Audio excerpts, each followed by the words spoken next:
Kelvin or Pat, I lead from the front. All right, boys. Lock in. It's our core foundation, man. Grit. I'm fired up. I'm fired the f*** up, boys. It's bumping right now. It's got my juice pumping, boys.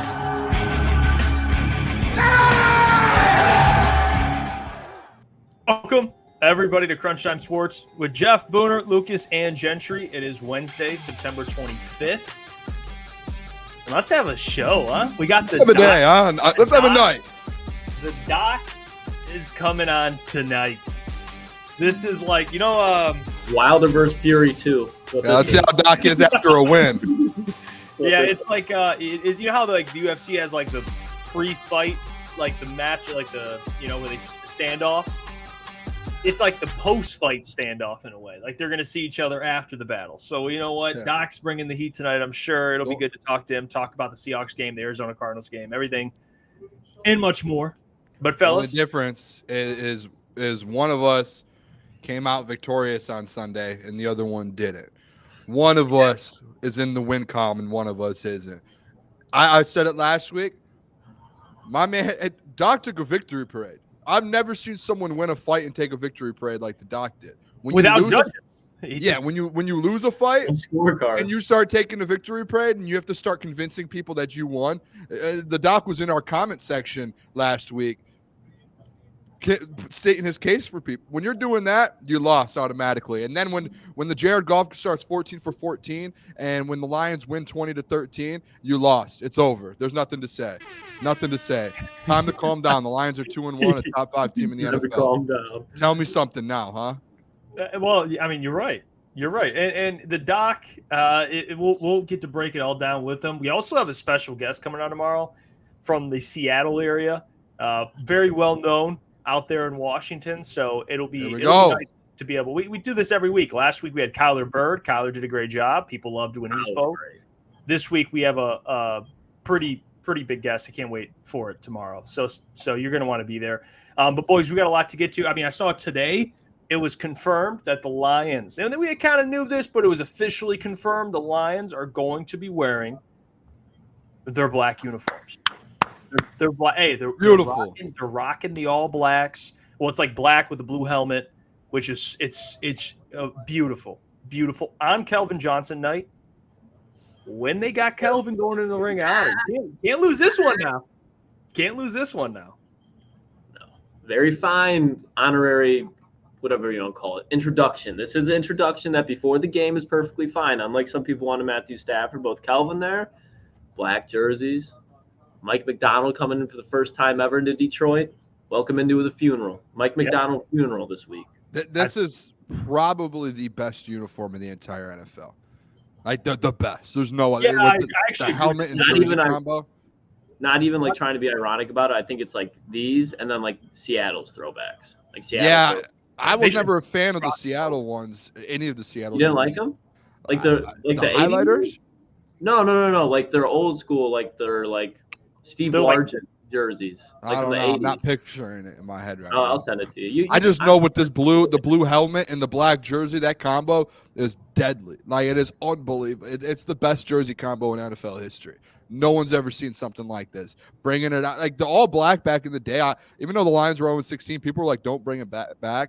Those are the people those are like the Docs of the world who are still stuck in the 0-16 years and don't want to bring that back and look at it negatively. This is like, no, look at this. Go out there and win a football game wearing that. Monday Night Football too at that versus Seahawks. Like the script writers did a hell of a job doing that. And I'm saying this. I know it's hard. We talk a lot of Lions, but it's not even biased. Like those uniforms are one of the best in the NFL in terms like with their alternates like that. I've been asking for black uniforms for, years already. Ever since I got a microphone, I've been talking about black just because those were my favorite jerseys. Even though the history with the black unis weren't great, but now you're getting to wear it. It's like you get a chance to rewrite history in these black uniforms, and you get the man who rocked those uniforms. My favorite player of all time. It's two guys that my goats. Of all my entire life watching football, watching the NFL.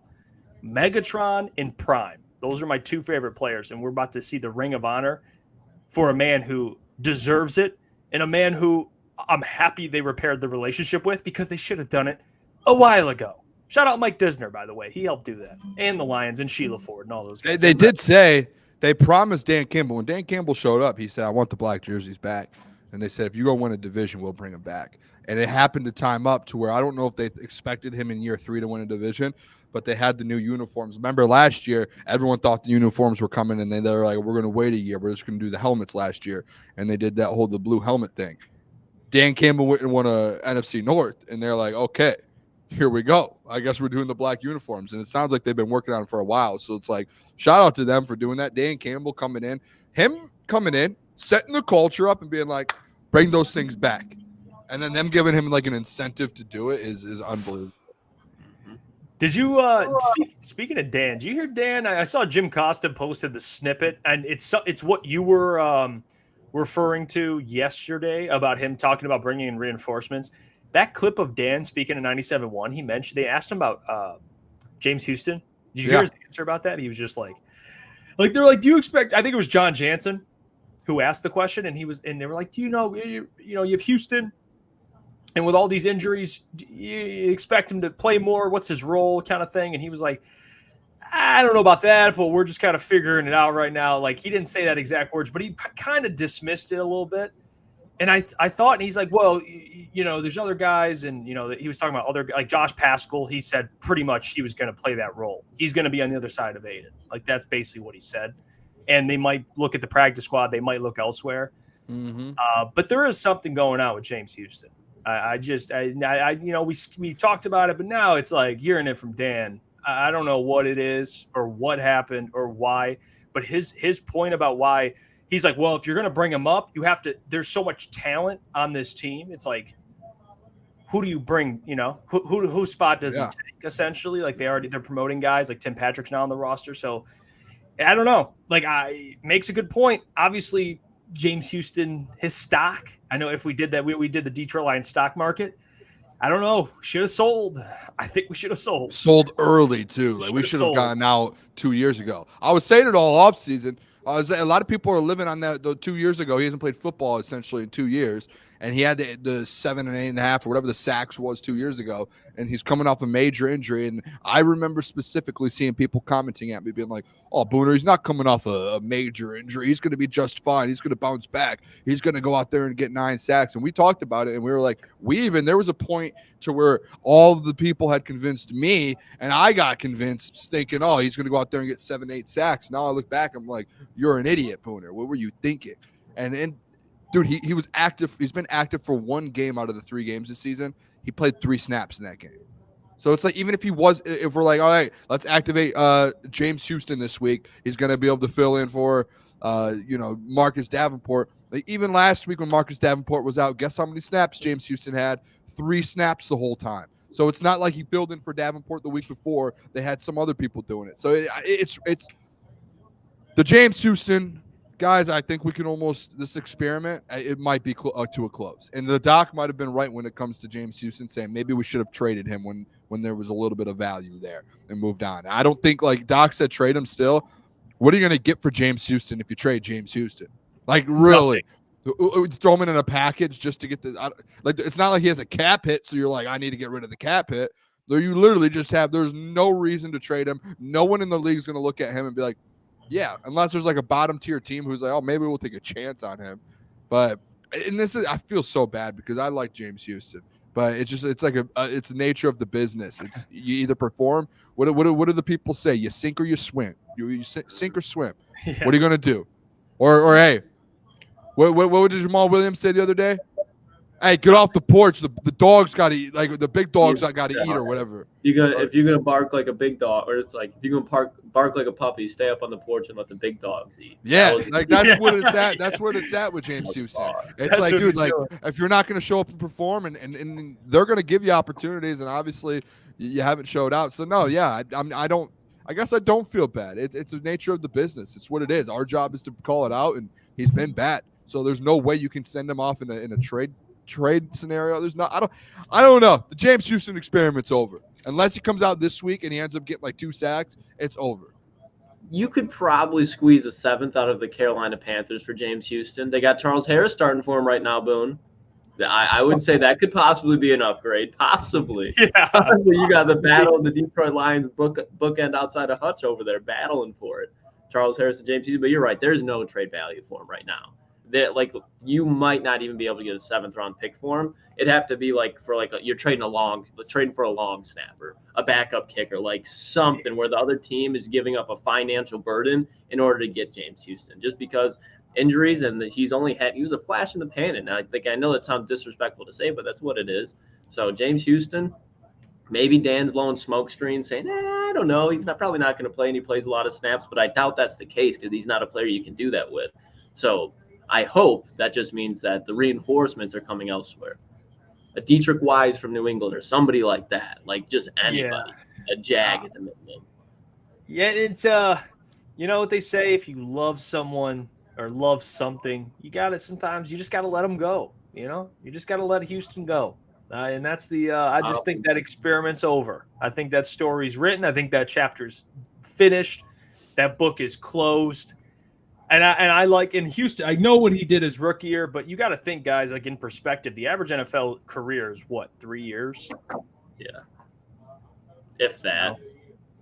It's like, even though Houston had a great rookie year, I mean, we've seen players come out, have great rookie years or have have a great year in the NFL and just never amount to anything else. Like Amani Oruwariye, another one. I mean, 6 picks. Remember that year? That was wow. That was like I was all in on Amari Oruwariye. Like I thought like he's exactly what you want, and then he was just nothing. Fell off a mountain into nothing. Mm-hmm. I mean, seems even like a lot of Lions. I'm seeing a lot of people in the comments mentioning the Isaiah Buggs comparison. Like Isaiah Buggs Isaiah was more vocal though about things. Yeah, so maybe Houston hasn't been as vocal, but it does the way Dan's speaking about him.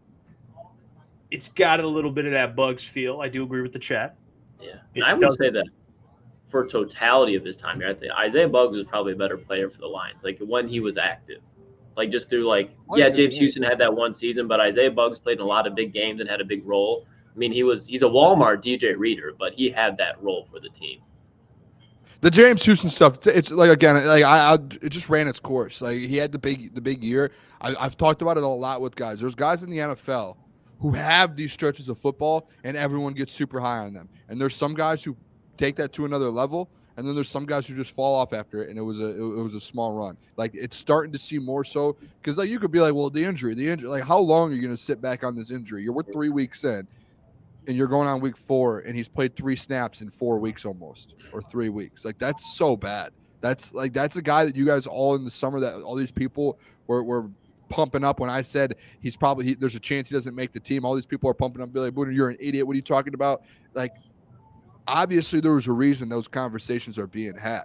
Like he probably isn't in the best shape. He didn't look great. Remember when he came back last year during the playoffs? So I know it's coming off an injury instantly. Didn't really do much at all, if anything. And then it's like all off season, like he was hurt. He's on and off hurt. So like, like if that's happening, maybe he's not in the best shape. There's too many things to it, and you need a pass rush. And like the fact that you have injuries on your line and you have other guys that are stepping up over him, that shows to me instantly, like week 2 when when Marcus Davenport's out week 2, and he only gets 3 snaps, like that shows that he's just not showing out. Like he's not. And to be a healthy scratch, like Charles Harris last year, half of the season was a healthy scratch. You got like that's what the level he's on right now. Like that's what it is. And at least when Charles Harris played, he got snaps like when he was healthy, and then he wasn't a healthy scratch. So I don't know. I'm kind of out on it. I just hope like you have to go get someone now, because all these people are talking about the defensive line depth in training camp, and they're like the first name they name out after Marcus Davenport was James Houston, and you don't have him. Like he's not doing anything now. So it's like, dude, go get someone. Like let's not even beat around the bush with this anymore. Let's go get a player. Yeah, and the Josh Pascal stuff, like again, I like Josh. The role that I based on what Dan said, what he's expected to play. It's something to keep an eye on. Like this is a good test for Josh Paschal. Maybe my narrative isn't completely dead. I don't know. He's not like a guy you're going to check PFF or check anything and see like he has a high pass rush win rate. Like he's just not going to do that. So he's just good. solid. He's just like a fill-in option, but season long. To your point, that's not somebody you want starting for you. That's like a great 6th, 7th guy in the rotation to bring in when like Aiden Hutchinson or the Marcus Davenport needed a break, but to have out there consistently, no, because he's another one that's just not a true edge. You know what I mean? He's a tweener. Yeah, and you take a step back. Like if you fill him in, you have an injury, but if you're a contending team, like you're going to do everything you can to not take a step back. So like what you did the first 3 weeks, you were one of the best defensive lines in the NFL. How do you not take a step back? Like find a way to not take a step back. Bill and Josh Paschal in there, unless he just comes out of nowhere, or maybe they move Levi O out. I don't know how they're going to go about it because obviously Aleem is day to day. So like I don't know how they're going to go about it, but you have to like Terrell Williams, AG, like this rotation has to get figured out to where like you don't want to see a guy like Davenport go out for the season and you just start to fall off in the defensive line. And guys, like let's be. I'm not talking about falling off too from like 5th to like 30th. I'm talking about like you still want to maintain what you're doing. That's kind of what I mean by it. Well, another player that you hope can continue to improve like he did in the first half, and hopefully he maintains that, is Jared Goff. And I saw this tweet, and I thought it was interesting. I just want to bring it up to you guys and get your thoughts on it. And it is from a Seahawks reporter that we may or may not have on tomorrow. But he does tweet some great stuff. So, yeah, that's probably what we're having on.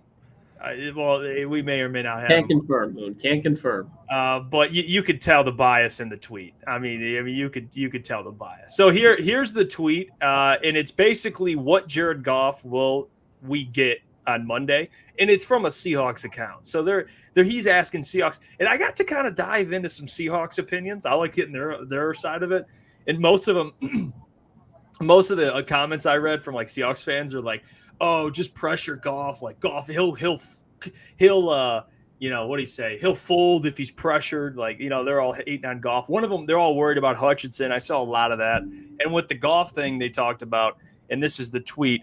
Which Jared Goff will you get? The Jared Goff that's been on fire against the Seahawks, 28 of 35, 300 yards, 9.2 yards per attempt. Like he's played well always against the Seahawks. Or will you get the Jared Goff that, against the Ravens? And to see kind of everything here, I'll get rid of this lower third so you guys can see it.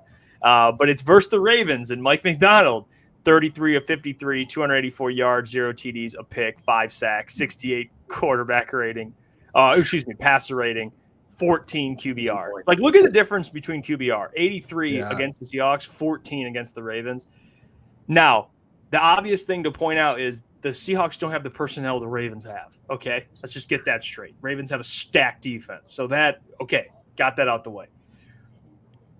But they still got some guys in the secondary. Boye Mafe, who I believe is from Minnesota, the Seahawks drafted. I liked him a lot coming up. He's pretty good. They got some guys on the defensive line, but they also have some injuries, which we'll talk more about this week later in the week. So I think this is a little skewed. I think, to be honest, guys, what you're going to get this week is Jared playing very well at home. I don't see him having the second half against the Cardinals, even though he closed the game. But I don't see him having this awful game. They're at home. He's facing a defense that has some injuries. Not in the secondary. Secondary is pretty tough, but they got weapons. I think it'll be an interesting matchup.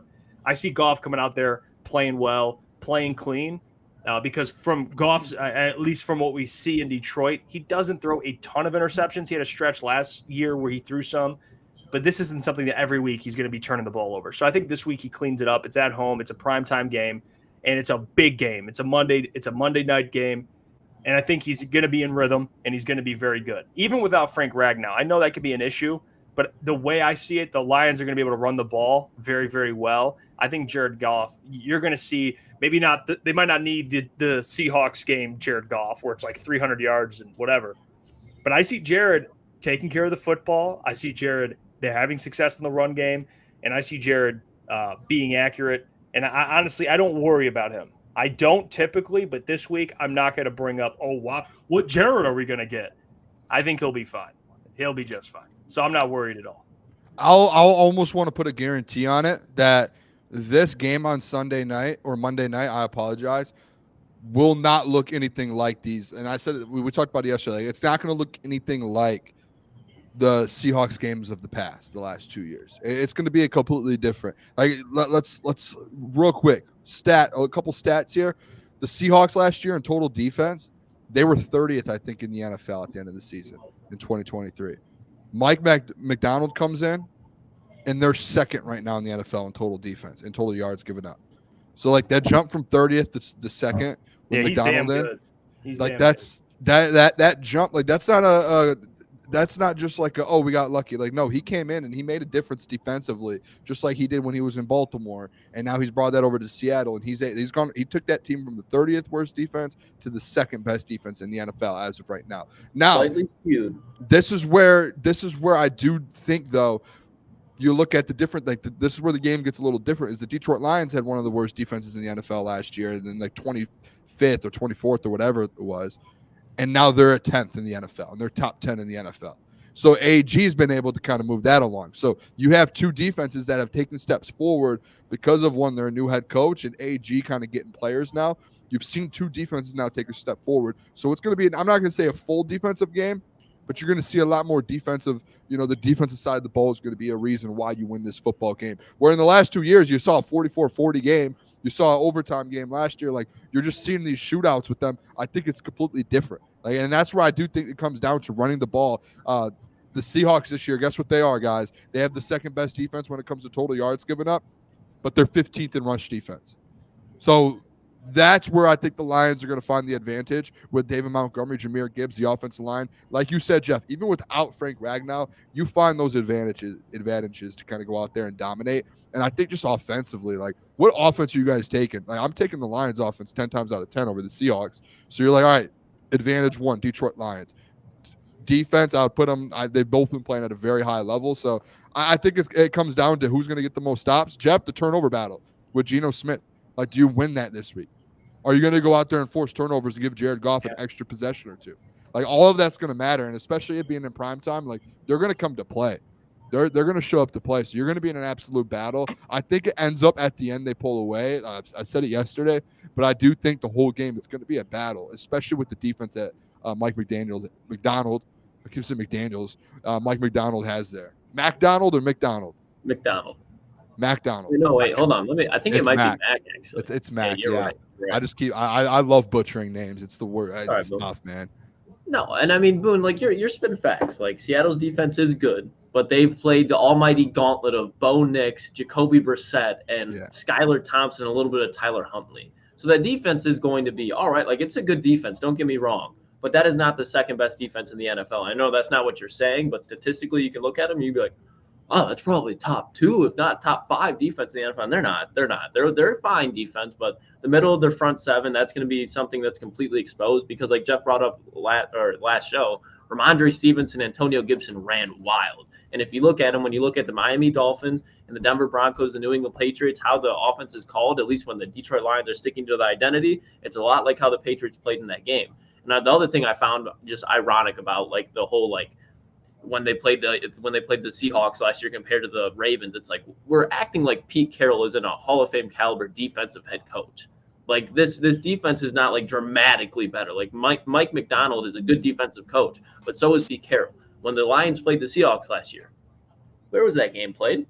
Oh, in Detroit. Yeah. Where was Baltimore played? Oh, on the road. Who had Lamar Jackson and who had Geno Smith? There's just levels to that, the context. And that's probably why the post was made, because there's no context around it. But it was just an asinine tweet to read. But, like, I'm not trying to make it seem like Seattle's, like, this is going to be a defensive game. Like I said it yesterday, like, I think when the Detroit Lions win this game, it's yet again going to be because of the defense. Because I think that what you just said, Booner, like, that's what the key to all of it is the Detroit Lions had arguably, and I would say was not even argument, the worst secondary in all of the NFL last year. One of the just overall, especially at the beginning of the season, not that good of a defense at all, especially like in the run game. Like, it got better as the season went on.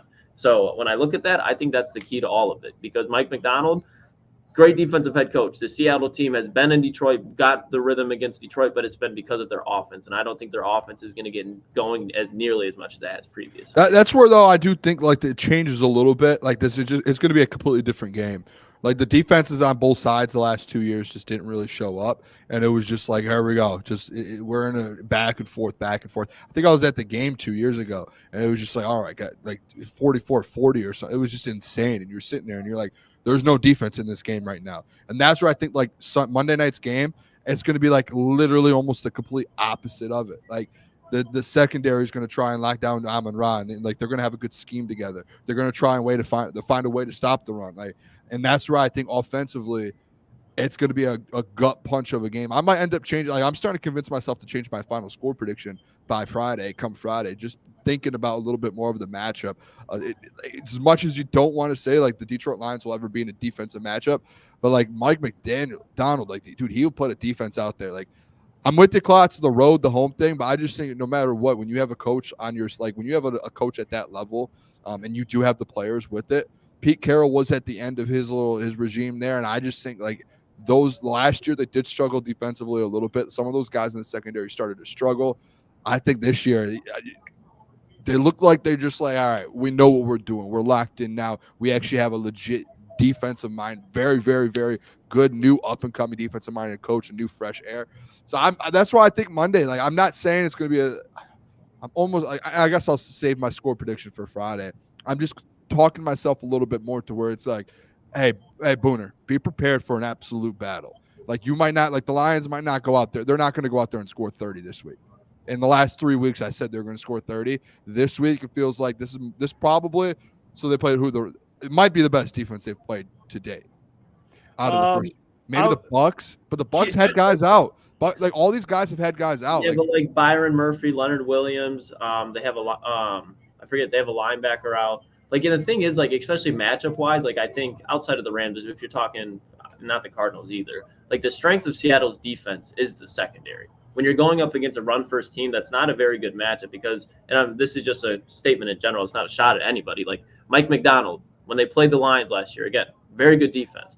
There's a difference between Patrick Queen and Roquan Smith and Jerome Baker, and I can't even think of the other linebacker on the top of my head. Like, I'm not saying that Seattle's defense is bad, but I think, like, it's at a very high peak right now, and they're going to level off a little bit. Like they're probably still like a top 10 to 15 defense right now. When you just look at the offense that they played, eventually that defense is going to get a wake-up call, and it's going to be the Detroit Lions run game because you're not going to have the quarterback play of Jacoby Brissett this week, and I just think that's going to be the difference in it all. Like this is going to be a dominant run game, at least for the Lions. I don't think Jared Goff's going to have a huge game through the air, but I think Jared Goff, play action, Ben Johnson's going to scheme open the receivers. When they need to get open, they will, but it's going to be a low-scoring game, but I think this defense for Seattle is a little bit overrated as far as how they match up with the Lions. Like the Lions are going to have some things that they can expose with them. Frank being out definitely makes that difficult, but yeah, I mean, I think the Seattle's defense has talent. I just think not having potentially Byron Murphy and Leonard Williams, and they could have. I think there's more. I looked at the injury report today. A lot more guys, like the right tackle's out. The Lions have injuries, but like seeing that makes me less concerned about how the Lions match up. Like, we don't have the Lions don't have Frank Ragnow, but the Seattle Seahawks could be out. Like that'd be like missing, Ali McNeil and their like Aiden Hutchinson, I guess, even though he's not the player, but you get what I'm saying. Their best edge, essentially. Like that's what's going on. They don't have Byron. They don't have Leonard Williams. And they might not, they're not going to have the right tackle. And I think there's other players that could be out as well. So it all, what's the saying? Like water finds its level or ship finds, whatever it is. Their defense will even out. I hope it happens Monday night. Yeah, they'll have a game just like the Patriots game where, the Lions are going to run for $150 on them. And it's going to come down to who wins the turnover battle. Maybe it's like 17-17 late in the game. And there's going to be a big interception. And honestly, that's the thing with Goff. I'm not looking for him to put up numbers this week. Just take care of the football. That's all I care about. Be smart. Dude could pass for 185 yards. If they win, I'm happy. I don't give a shit. I really don't give a damn. Dude, you saw Sam Darnold pass for 185, 4 touchdowns, and no interceptions. And it's just a great football game. Solid. Not a ton of yards, just solid. I do like to that point, Jeff, like the water finds its level at some point. That's literally like, hey, That's what's going to like happen with the Lions offense eventually. And hopefully we've been saying it for week after week after week, thinking Ben's going to figure it out. I was saying yesterday, I think now that he's seen the side with J-Mo and the side without J-Mo in the run game and the pass game with certain guys, now it's able, like maybe this Monday is when you have an extra day of prep, you have an extra day on the week. Maybe it's like, all right, now we can figure out this offense totally. And like this is when that offense starts clicking a little bit, and that's where I put myself in a blender a little bit, because I think like this could be that week where they do start clicking and the offense gets back on track, even without Frank. And I'm like, now I think they're going to win by like 10 again, and then it's like now I think it's a 1-possession game. So I don't know. By Friday, I'll have it figured out in my mind. The ironing out process. Yeah, game weeks, guys. This is why it's good to talk things out. Like when Dan Campbell and Ben Johnson and them are making their game plans, guess what they're doing? They're talking it out. What worked? What didn't? What's going to happen here? What schemes are they going to run? What do we have to look for? That's what I'm doing right now. I'm trying to figure this out for the people at the same time. My brain is in a pretzel. That's all. Love a good soft pretzel, huh, Jeff? Wait, what'd you say? So good right now. A soft pretzel. You every time we go anywhere, if anyone doesn't know this, we'll go anywhere. This man will order a soft pretzel. They are great too. Soft pretzel with some cheese. Lex put me onto that. Pretzel with cheese. It's amazing. All time. Amazing. You know what else is amazing? When it's Wednesday and I get to tell you guys impact players to watch. Okay. Yeah. I'm gonna give you some impact players that I think this week are gonna be players that not only you should keep an eye out for, but players that I think will make a big impact this week. Let's get it started with this player. And I mentioned it, teased it a little bit ago. The Seattle Seahawks are going to be without their starting right tackle. They brought in Jason Peters for a visit. 42-year-old Jason Peters. They did. Seahawks Twitter, they're freaking out. They're upset. They don't like it. They're like, Jason Peters, this dude is 42 years old. He'd be the oldest player in the league. That's how desperate they are for a right tackle. They don't have one. Their right tackle's injured, and I think their backup might be injured, or they're bringing in their backup. So Aiden Hutchinson this week is going to be a guy to watch. All right, and let me put this on screen for you guys, and I'll speak more about it here. Let me get this out the way. Okay, Aiden Hutchinson, a player that you need to watch out for. This isn't rocket science, guys. I try to sit here and look at impact players, and I think to myself, what's a player that this week people just need to watch out for? Yes, it's Aiden Hutchinson, but specifically this week, they're going to need Aiden. No Aleem McNeil, no Marcus Davenport. Well, Aleem McNeil, we'll see, but most likely no. Definitely not Marcus Davenport. Josh Pascal will be playing that role. Josh is solid, but he's not the same pass rusher, not even close to Aiden. So Aiden's going to have to do a lot more this week facing a backup, and the Seahawks, their offensive line issues. They're not bad, but they're giving up sacks. Gino's been sacked two or more times every single game so far this year. So Aiden Hutchinson is a player that has to not only have a significant impact on this game, but make another stamp on winning Defensive Player of the Year. That's the type of game that Aiden has to have. Force a fumble, constantly be there, make Geno Smith uncomfortable, and he's going to be just as important, just like he always is, against the run. Because this week, against the run, Zach Charbonnet, Kenneth Walker, they're going to need him. So Aiden Hutchinson, my first impact player of the week. Now, my second impact player of the week, let me tell you guys. And this player. Tell us about it, Hefe. This player, and it's my list. I can do what I want. There's two players, Jahmyr Gibbs and David Montgomery. Okay, my list. I make the decisions, and I'm not going with one player. It's like peanut butter and jelly. You ever grab two pieces of bread and just put peanut butter on it and eat it? You gotta put the jelly, and that's the problem with making this list. Okay, I can't put David on here. I need Jahmyr. I can't put Jahmyr on here because I need David. So they're both on this list. The run game is going to be integral this week, just like it is every week. But this week specifically, given the Seahawks are prone to giving up a lot of rushing yards. I know they haven't faced the best competition, but the New England Patriots ran all over them. They had two runs. They had Gibson 40-yard run. They had Ramondre Stevenson had like a 20-yard run in that game. Both went for close to 100 yards. They have shown, especially this week, without two of their best players on their defensive line, even without Frank Ragnow, which I know is a very, very big loss, they're going to need these two to have a game. I'm talking 150 combined rushing yards. I'm talking about potentially another 200 yards all-purpose like last week. I mean, these guys have to have a massive game this week. I think they're going to be the focal point, and I know they are every week. But Jared Goff, you don't want this man going out there chucking the ball 40 times against this secondary. That's where you get into these turnover issues. So these two are going to have a huge, huge game this Monday night to secure a victory, especially in a defensive battle. You want to keep that defense fresh. All right, let's establish that time of possession. Let's win that battle. Let's win the turnover battle. And these two are going to be very important. Now, my last player I think that is going to be very significant this week. And it's a guy that's been making plays all year. And it's a guy that you're going to need this week to make more plays, and that is Kirby Joseph. All right, Kirby Joseph week. You got DK Metcalf. DK Metcalf playing very well this year. DK Metcalf is averaging like 15 yards a catch. Guy's a big playmaker. Gino's going to want to find him downfield. Okay, Carlton Davis is going to be matched up with DK Metcalf. If I'm being honest with you guys, trust circle, Carlton Davis has not been good this year, okay, in coverage.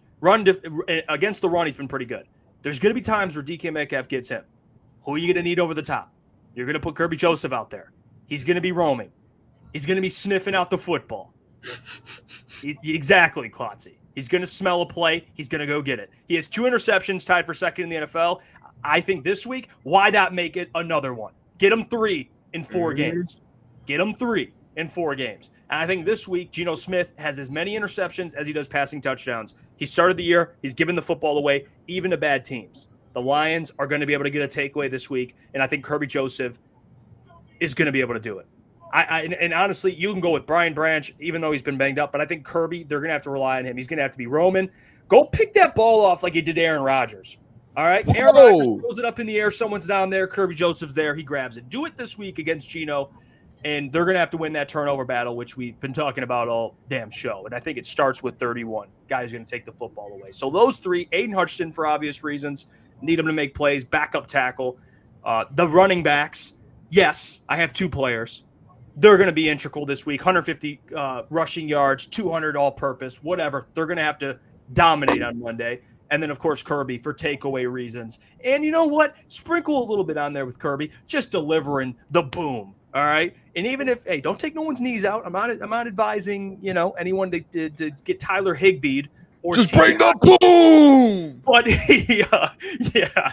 But hey, Kirby, go out there and set the tone. So those are my 3 guys that this week, fellas, I need to have a big performance. I need these 3 players to watch out for. Anything you like, anyone you'd add.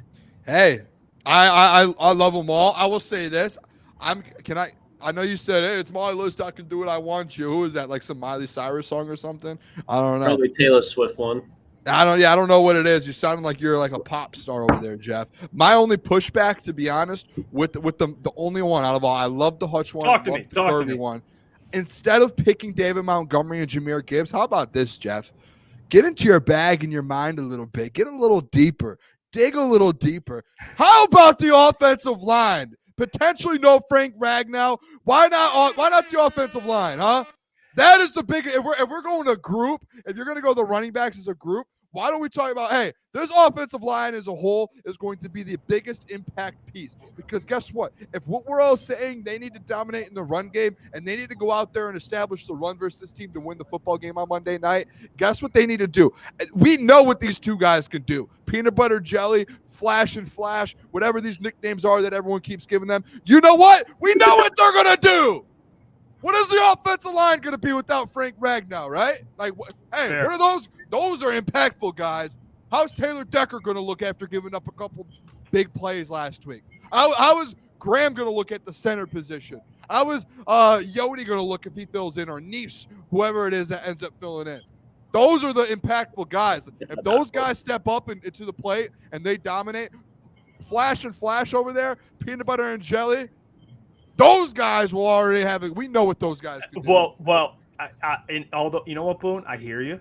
I unfortunately can't put all 5 on the pitcher. I don't know how we put all 5. You got 2 in there. We could have figured something out. Put them sideways. Flip them long ways, you know? Put them hot dog Flip them style. long ways. I love the enthusiasm. And you know what? I almost thought about putting Graham here just because a player to watch out Love for. that. No crack. But you know what? I'm going to go with the backfield. I'm going to go with the PB&J because I think even with the guys up front, it doesn't matter how well they block. These two are going to have to make chicken soup out of potential chicken shit. All right. And we understand that if the run blocking isn't up to par, but I think they will be because of the injuries. Leonard Williams and Byron Murphy. I think I think they're going to have worry. a game. I think the most impactful part of it, though, is just offensive line. That's all. But I like the other ones, like Kirby. Love that. I would like to see who's matched up against DK. I'm guessing it's not Terrion. I'm guessing it's Carlton. So we'd like to see what Carlton looks like. But no, I think you did a great job. Hey, great job.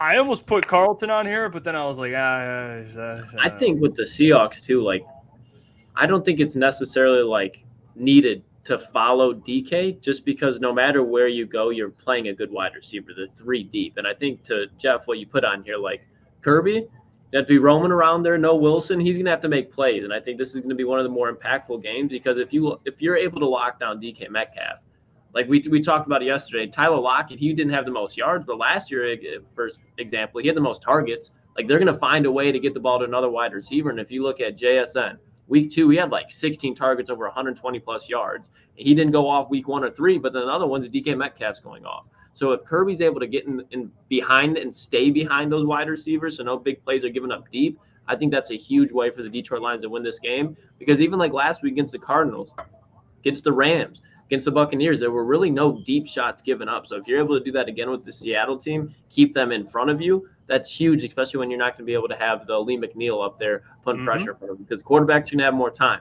Don't let those receivers get back there during that time. See, you get it, Klotz. You get it. I like it. I think Kirby. Hey, I want to see a couple Geno picks. I don't know if Kirby gets another one. That would be if he gets another one. That man's on a historic run to start the season.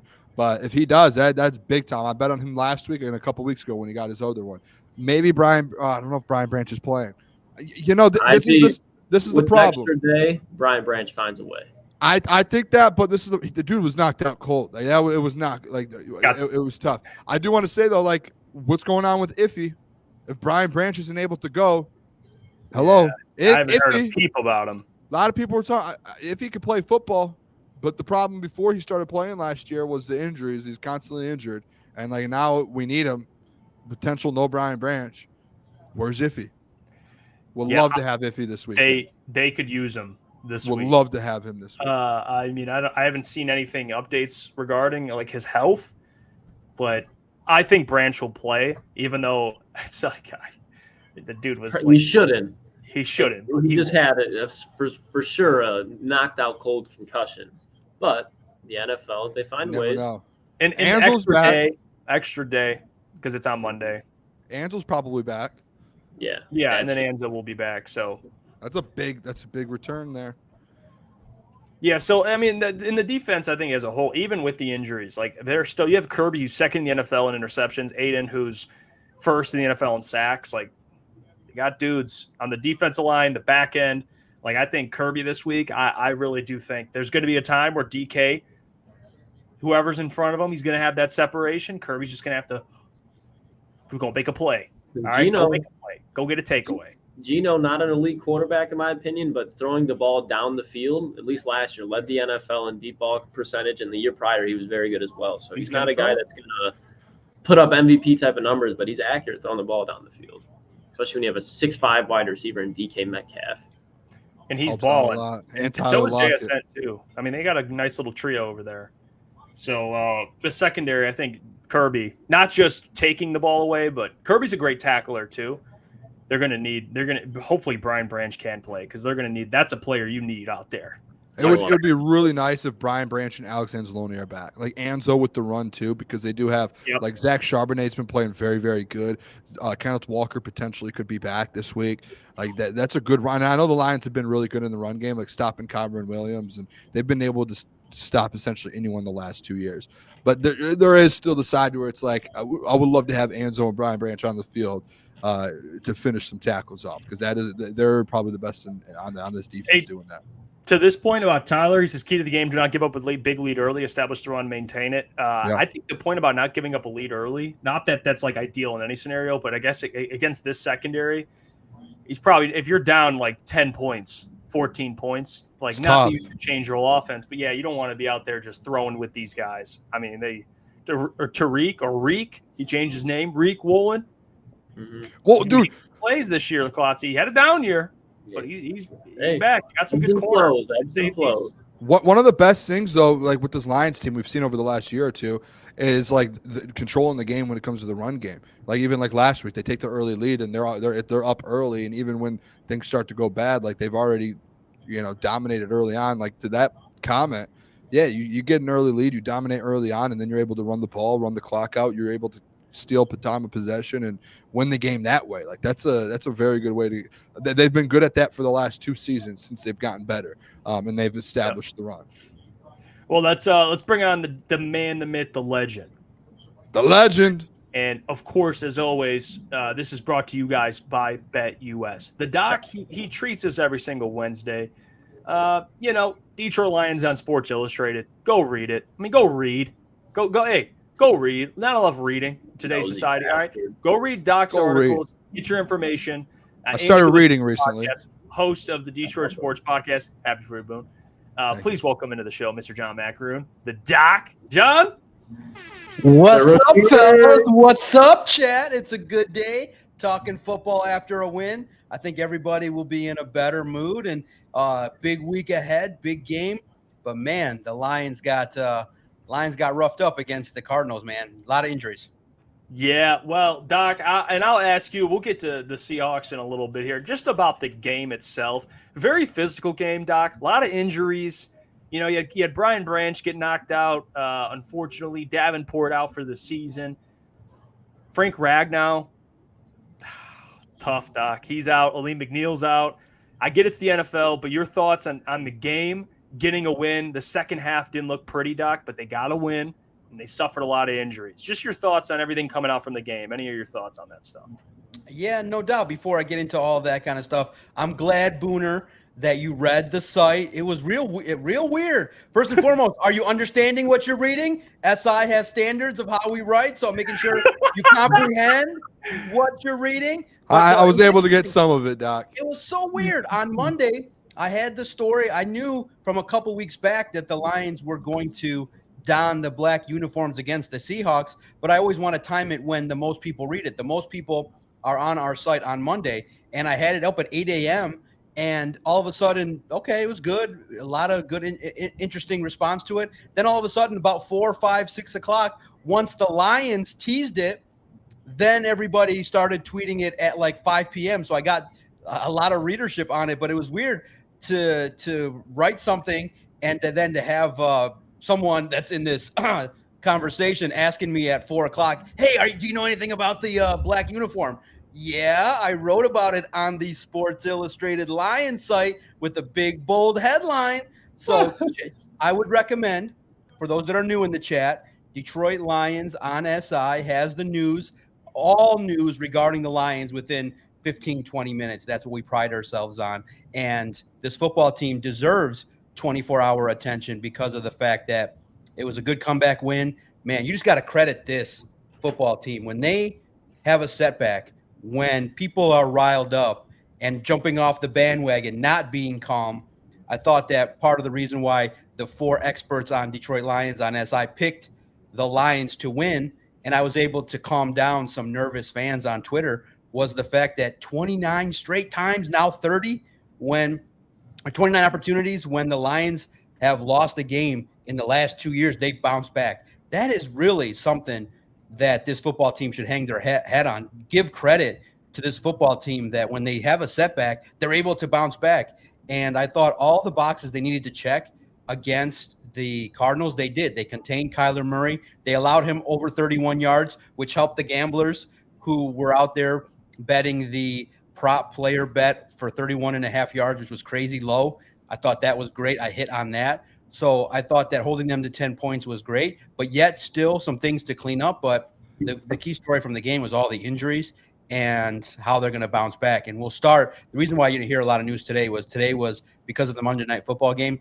The player off day was Wednesday. Practices kick off Thursday. Tomorrow, Friday, and Saturday, there will be Lions practice and Lions news. So you'll start to learn about some of the guys in terms of their involvement, starting with Dan Campbell giving his update on Thursday. Doc, you're a legend. I love you, Doc. I just want to throw it out there. I did just hear you say you calmed the people down on Twitter. That wasn't on purpose. You did calm the people down. You're like me. Me and you are the same person. I'm glad you came around with me. More Doc. like than you two. I'm glad realize. you. Yes, That's I'm right. glad you. We're Could alike, come, yeah. I'm glad you could come around with me. I love you, Doc. I do want to the biggest thing to me, actually, I think out of this week though, that is concerning for me, and we've talked about it all week now on the show. There's Marcus Davenport injury. And then obviously Dan Campbell went on 97.1 and made some weird comments about James Houston. And then he makes the comments in regards to, hey, we are looking to bring someone in. Like it essentially is what he said, whether it's bringing someone up or if it's getting someone from the outside. Where do you think Dan goes with this? And really, Doc, how big of a deal is this? Because this was a top 10 defense right now. And you're looking at one of the better defenders on that defensive line. And it's the same, like Aleem McNeil went out with the injury. What is your thought on the defensive line, the injuries that are happening, and who's going to fill in? How is this rotation going to look? And do you think they're going to trade for someone and bring someone in? Yeah, I love the initial reaction was people were upset talking about Brad Holmes and the signing of Marcus Davenport. Look, it was, I understand why, and I understood the concern as well, because you looked at Marcus Davenport, couldn't stay healthy, but the Lions had familiarity with him. And so they took a gamble. And that's what Brad Holmes has been trying to do in terms of free agency at times, is go for guys. Guys, look, you can't really have it both ways. They really spent a lot of money in this offseason to sign some of their own. So they wanted to, if they were going to dole out some free agent contracts, they wanted to really do their research. That's just what they do. Unfortunately, Marcus Davenport had the history with the Lions with Dan Campbell and Aaron Glenn, so they felt comfortable bringing him in. But that hit was vicious. It's not because he's injury prone. It's because some dude took a whack at his elbow and tore his triceps. So that's a football injury. It's unfortunate for a guy that has battled back, and you saw some potential when he was out there. So now the Lions, the defensive line has been really stout and really solid against the run. You like what you see there. DJ Reader in his 2 games, you start to see a little bit of the impact.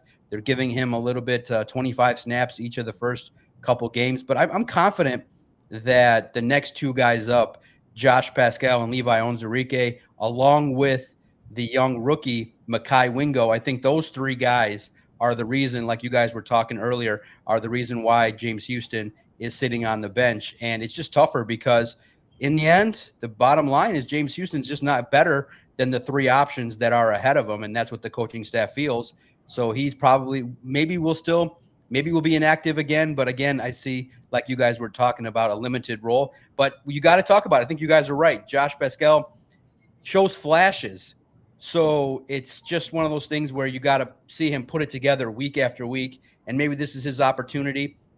But at the same token, Levi Onwuzurike will allow potentially Aiden to go to the other side if need be and give you some options along the edge spot as well. So you have options. It's a big blow, but really what kind of impact did it really have? He was, only out there for 2 games. So I think the defensive line will not have that much of a setback with the injury to Davenport. I think that this will be the opportunity for Josh Pascal to show, hey, this is why you were a draft pick that was invested in. And now if you stay healthy, another player that kind of has battled injuries up and down, if he stays healthy, man, I like what he can do. He just got to be somebody that's a little bit more consistent. And Doc, I want to ask you, staying on the Arizona Cardinals game, just before we get more into the Seahawks, and what was your opinion on watching that offense in the first half versus in the second half? Because we talk about Jared Goff starting 14 for 14, and then that second half, at least for Goff, looked dramatically different. I don't think he absolutely sucked in that second half, but it wasn't as good as in that first half. What do you think it is still that they're not getting on track in that second half? Yeah, it is interesting, right? You see the defense makes adjustments, and I thought that Arizona brought a solid game plan in the second half. First and foremost, that first half was solid with the run game. You saw Jared Goff be efficient. And then in the second half, you just looked at it, and it just wasn't as crisp. I thought that, the Cardinals got into it as well. And you just looked at it from the perspective of execution. It just wasn't as crisp as it was in the first half.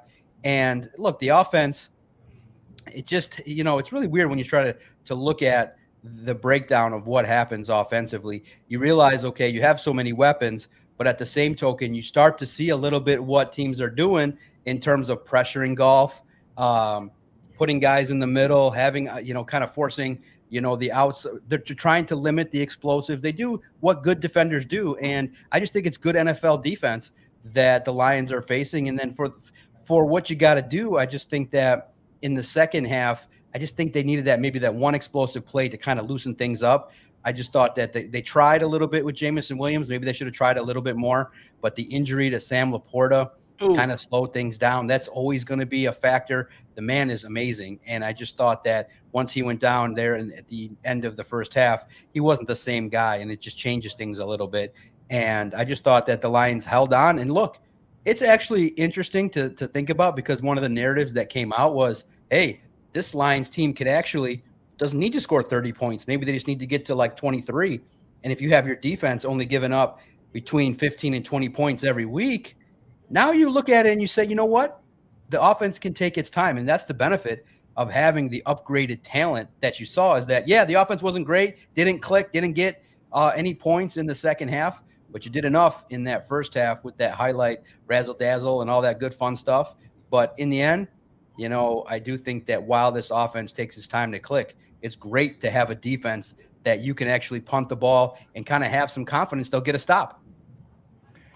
Yeah, I mean, it's just kind of stay on the defense. The thing we've been talking about a lot, Carlton Davis, and Carlton is an improvement of what the Lions have had, but it seems like at times, Doc, he has like lapses where he doesn't look as good. I think the secondary this week will be tested. Obviously, the Seahawks wide receiver core, they have a plethora of weapons.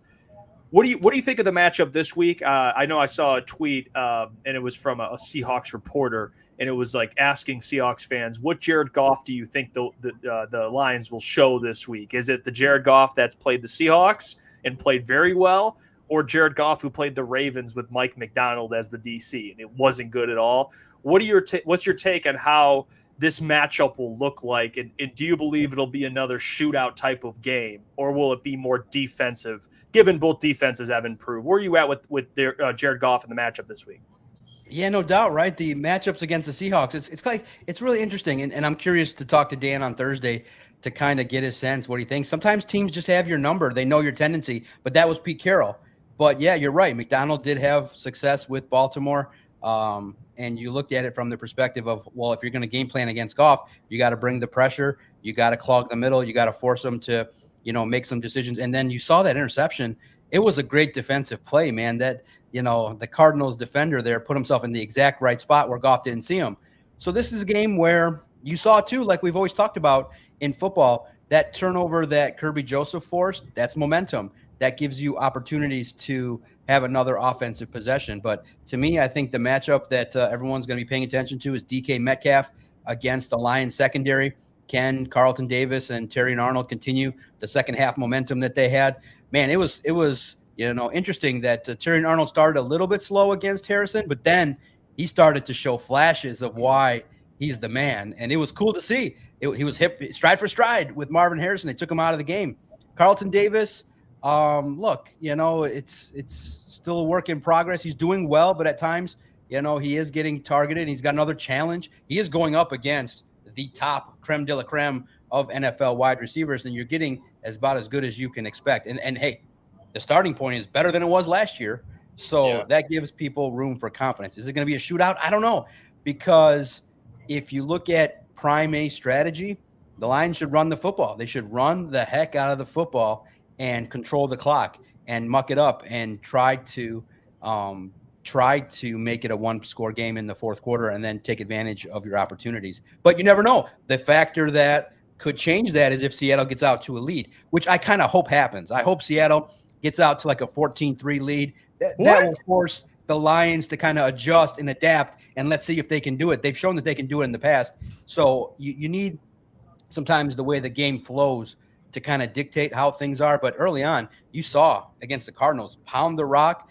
People are going to be excited to see it, and I'm excited to see the continued growth of Gibbs and Montgomery in this offense. It's going to be cool to see. what you just said there, Doc, like running the ball, do you like feel like a little bit? And I was kind of getting the feeling towards the second half, and I know Laporta got hurt and felt like they were trying to force maybe a little too much to JMO. I know they had 3 targets, but in the second half, they're trying to get it downfield. Do you feel like Ben Johnson's still kind of getting some rust off and trying to figure out what it's like to have a player like JMO in this offense? Obviously the first couple weeks they targeted him a ton. Then they went back to the run game this last week, and then second half they tried to go back to him. And it feels like he's still trying to get a good feel for the offense. And like, do you think that comes out this week, or do you think that's ever going to come out, or we're going to see just basically a run? Like, where do you see this offense going? And like with Ben Johnson, does it feel a little off to you? I mean, at least for me, it does. I feel like some of the play calls are a little off. Do you get that same feeling or no? No. If you study defense, everyone's been talking about it this week, Booner. The too high safety. Everybody's not letting the ball go deep. The Mel Kiper. Yeah, you look at it and you say, yeah, that's how you do it. Is you prevent you prevent the over the top stuff. You give the too high safeties. Yeah. You look at it. I wouldn't do that. I love it because Kirby Joseph and Brian Branch have been fun to watch. But it's common defense that teams are studying extra what the Lions are doing, and so that's why Ben Johnson has to adapt to what adaptations he's seeing from defenses. And clearly, the first thing every defensive coordinator is going to do is turn on the film and be like, "Holy shit, Jameson Williams, he can embarrass us. We got to bracket him. We got to make sure that the cornerback has safety help over the top so that this doesn't happen, or that if something does happen, you limit don't let them get into the end zone." That's how the game is played at this point in time. So for Jameson Williams, it's tough because Ben Johnson said, because he was asked, he's like, there's going to be games where it's going to be a rotating situation where sometimes it's Amon-Ra who's not going to have any numbers. Sometimes it's going to be Laporta. Sometimes it's going to be Jameson. It's just tough because Jameson Williams has that speed, and sometimes you recognize that it's just really tough to time a deep pass to that degree. Sometimes he's just so fast, and Goff launches it, and you saw that he overthrows Jameson Williams. It's better to see that than an underthrow. It's just one of those things where, I do expect Jameson to be involved, but early on, the best way I think to involve him is end arounds, handoffs, different ways. Kind of like how the 49ers use Deebo Samuel. Sometimes you can use them in creative ways, in space. You can use them in different opportunities to use the speed as opposed to just launching it deep. But the way in which, guys, it's straight up football. The way in which you loosen up a defense is you pound the rock. Then you give the opportunity to then confuse the defense, whether it's going to be play or run or pass. And then hopefully you get that extra step where Jameson Williams can time it just right. But the thing that if you watch the film, that's a little bit something that maybe you could say is a critique or a gripe that I have. Ben Johnson's offense is precise. Like, it's a timing-based, route-based offense. And if one person's not at the wide receiver depth where they need to be, and Goff is just a little bit pressured, there's just not that much of a great opportunity for Goff to go off script. And sometimes you'll see it where it gets bogged down. And I think Mike McDonald is going to take advantage of that. So that's why it could be low scoring. So that's where the key is to get the special teams to be well with field position and to get those turnovers on defense. And I do think that Geno Smith could be suspect for some turnovers the Lions' way. Maybe even Terry Arnold getting his first interception. And talking about Terry Arnold with the Lions secondary, Doc, you look at Seattle's secondary, and that's arguably probably the strength of their team right now. You look at the Lions wide receiver core, I don't think it's the strength of their team, but it's a pretty damn good wide receiver core. What do you expect out of that matchup when you look at Amon-Ra St. Brown, Jameson Williams and company versus Witherspoon, Reek Woolen, Julian Love, all the guys that they have going on in that secondary for Seattle? Yeah, you look at it and you say, you know what, favors the Lions, being that it's at home. I expect that Amon-Ra St. Brown is going to get a lot of touches early. I think that, look, it's always something where the first and most important thing is get into rhythm, however you want to do it, whether that be short passes to Gibbs, whether that be establishing the run. I just think that once you get into that offensive rhythm, move the football, get the success in getting 3-4 yards and staying ahead of this chains, I think it's going to be great. I think that Amon-Ra St. Brown could be the guy this week that breaks out and can be unstoppable. I just think that there are situations in which Amon-Ra St. Brown is like I thought the game that he had against the Cardinals was stellar. I just think that he was just like on the verge of breaking out, like 10 catches, 160 yards and 2 touchdowns. I think he's just on the verge of getting targeted a little bit more. And you hope that, that's the go-to guy. You hope that they win the battles. I expect them to make their plays. Again, probably the big thing that you look for is if they probably get 3 explosives over 15 yards, they probably have a good chance to get into the end zone and keep doing their thing. And that's the most important thing. They had the issue in the red zone. They took care of it. And I think this one as well, red zone efficiency this week is going to be key, because as long as it's a close game, you don't want, to settle for field goals when those touchdowns are available. But I have a good feeling it's going to be a close game, but it could go either way at this point in time. And I still, at this point, don't have an official prediction as to what I think is going to end up happening. I know it's probably 24-23 either way, but those injuries, once we learn a little bit more about Frank, about Brian Branch, we'll start to see a little bit how it's going to shake out on the line side. Well, Doc, another week, another backup tackle against Hutchinson. Come on, you'll take those. You'll take those wins. Aiden leading the league in sacks this week. They're starting right tackles out. They had to call Jason Peters just to have a meeting, all right, just to see what Jason Peters, 42 freaking years old, Doc. No offense, a very young age. He still can accomplish some great things. But in football, it is old. They're struggling at tackle. What do you make of that and the importance of Aiden going out there and wrecking this game? Because we need him. The Lions need him every week. But this week specifically, Doc, against the backup, and I know they're going to adjust, just like you said, they're going to adjust with Aiden and try and chip him and double team him. But especially with how the Seahawks have been protecting Geno, they're giving up like 2-3 sacks a game. What's Hutch's importance this week facing a backup, and how do you see it playing out? Yeah, it's great, man. What a great opportunity to go up against reserves. I heard, Jason Peters, my goodness, veteran. So you look at it and you say, if you want additional numbers on just how good the season has been to start for Aiden Hutchinson, we looked at the numbers, by the numbers, Detroit Lions on SI, just to show you how well he's done pressure-wise, leading the league in sacks, PFF grades galore, everything coming up roses for Aiden Hutchinson. Check it out. It's good stat-based, not copy and pasted, all researched in terms of information that you can learn about Aiden Hutchinson on the site. So, man, take advantage. Yeah, this defensive line starts and is, man, you look at the season that he's had, challenged to be the best in the NFL, and he's starting to show it. And, yeah, he's benefiting from playing against reserves and guys that are not starters, so take advantage. Why not? You still got to go out there and execute, spin moves for days. And I had asked him, and we talked about it before, I said, after the first game, why are you a better pass rusher? And he talked about his process, all the work that he's done, but he really wants to be a 3-dimensional pass rusher, and he's adding more tools to his arsenal. And I think he's driven. I really do think he was bothered by the critique of people last year saying, hey, just pressures. And he was contributing quite a bit last year. But everybody kind of tends to look at sacks and just, hey, what's your production number? What do you – and so now that you see that he's able to impact the game, man, it helps the defense. This is part of the reason the defense is not giving up more than 20 points. The quarterbacks are under duress. And once you set the challenge for the defense, hey, don't let Kyler Murray out of containment. You pretty much did a good job, and you forced a turnover. So, hey, man, Aiden Hutchinson, he's the real deal. It's fun to watch. Strong motor, doesn't give up, doesn't take plays off, and he's a great leader of the defense. And he's about to get, when that contract comes up, the numbers are going to be astounding at the money he's going to command. Whew. Oh, hey, you already know, Doc. I'm a defensive player of the year. Aiden Hutchinson. Yeah, he's got a bag coming. He's got a bag. Another leader on the defense, the linebacking crew there. Alex Anzalone, the injury, and then the Derek Barnes injury to follow. Moving forward, Doc, obviously, I would like to know if you think, is Anzo going to be good to go? Obviously, the concussion protocol can go from, a week to 2 weeks to 3 weeks, depending on the severity of it. What are your thoughts on him playing this week? Will we have the fearless leader with the green dot back? I guess this is like a 3-part question. That with Anzo, Jack Campbell, how did you think that he kind of stepped up? And then on top of that, with the Derek Barnes injury, is that Rodrigo filling into the Sam linebacker spot? Who's going to kind of take that over there? I'm interested to hear what your thoughts on the linebacking room kind of as a whole.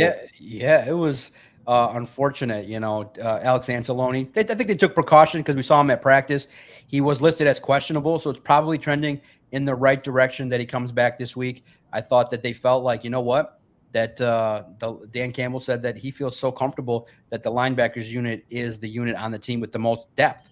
And you looked at it and you said, okay, without Anzalone, the linebackers did well. I didn't think that they had any glaring issues or things of that nature. I think that you're absolutely right. I think Rodrigo gets an opportunity. They just today earlier, I saw the report that Beauplan is back on the practice squad. Maybe he gets a call up this week as somebody as well for Barnes. But I just think you got Neiman as well. So you have Jalen Reeves-Maben, who's been somebody that can be used on third down. So they got a nice mix. Rodrigo getting an opportunity. I think that the linebackers unit having some continuity and some experience, they just challenge each other, and they treat it as such that, hey, each one of them can have an opportunity to start. And that's why, when training camp was happening, people said, yeah, they could keep 6 linebackers, and they all treated as starters. They all compete. They're all friendly. So they're learning together and they execute. So I'm not concerned about Derek Barnes. It is a loss. Unfortunately, it's unfortunate now that the knee injury is, when you hear about potential surgery or looking at how the knee is going to handle potential scarring, does he need surgery? That's just kind of talk that's going to indicate, a long time before Barnes ends up returning now that he's on IR. So it's going to be, clearly next man up mentality. I do think that Malcolm Rodriguez brings some energy. And for Jack Campbell, I just think that early on, people were kind of questioning that he wasn't playing as much as many people would like. Now that he'll have more of an opportunity to play, we can get more of a broader sense of how he looks in coverage. That's the spot that's got to kind of pick up a little bit. Against the run, he knows what's up. He's stout. He's reading his keys. He can run downhill. The part that for any linebacker at this level is being at the right spot in coverage, understanding the responsibility, and getting there as fast as possible. But the linebackers, they'll have a test because, if Kenneth Walker returns and Charbonnet, that's a nice duo that the Seahawks got. Yeah. It's a tough duo. Tough duo. And something that has not been tough so far this year is Seattle's schedule that they've had, Doc. And when you look at that, they've played week 1, they open up against the Broncos, and they get the Patriots in MetLife, or not MetLife, in whatever you want to call it, in the Meadowlands, whatever. Played in New England, then they go and they play at home against the Miami Dolphins, but Skylar Thompson's their quarterback. When you look at that schedule and then you see, okay, now they're playing a legitimate team, the Detroit Lions. Do you think this game could somewhat be a wake-up call for Seattle? Coming to Detroit, yeah, it could be a wake-up call. What's crazy about playing Detroit is you're going to be in a physical battle. The Lions are going to come to hit you. They're going to come to mess things up, and they're going to, handle business. And look, Lando, you might be a little narcissistic there to need 9 comments to get a shout out. You only need 1. I can see it. I can think that we can see that you need attention, and the DOC is kind enough to do that for you. Look, I think that with the Detroit Lions in a game now, it's great because before the Lions would sometimes beat themselves, penalties, a lot of errors and things like that. Now, when you watch a Lions game, it's toe-to-toe, mano-a-mano, and we're talking about execution in the red zone. We're talking about game plan, finding the right target, mixing and matching and adjustments. So it's going to be a great contest, and I think the Seahawks have just been a model of consistency. And it's one of those things when you look at that team on film, they don't do one thing like spectacularly well, but they're just steady in everything that they do. And that's also the sign of a good football team, built in the trenches, can run the football effectively, got the home run threat with Charbonnet and got the pounder in Kenneth Walker. And then Geno Smith has just been a stabilizing veteran force. And so when you got a quarterback that makes plays to Metcalf and you got the number 1, now you have an opportunity to win games, and then you just got to play well defensively. And I think to me, I was a little suspect when they hired McDonald based on the other options out there, but he's kind of come in and brought some swagger to that team. And I think that that's why this game could be very entertaining for both teams based on the game plan that is brought. Who's going to take the first chances? Who's going to be willing to gamble a little bit? Who flinches first?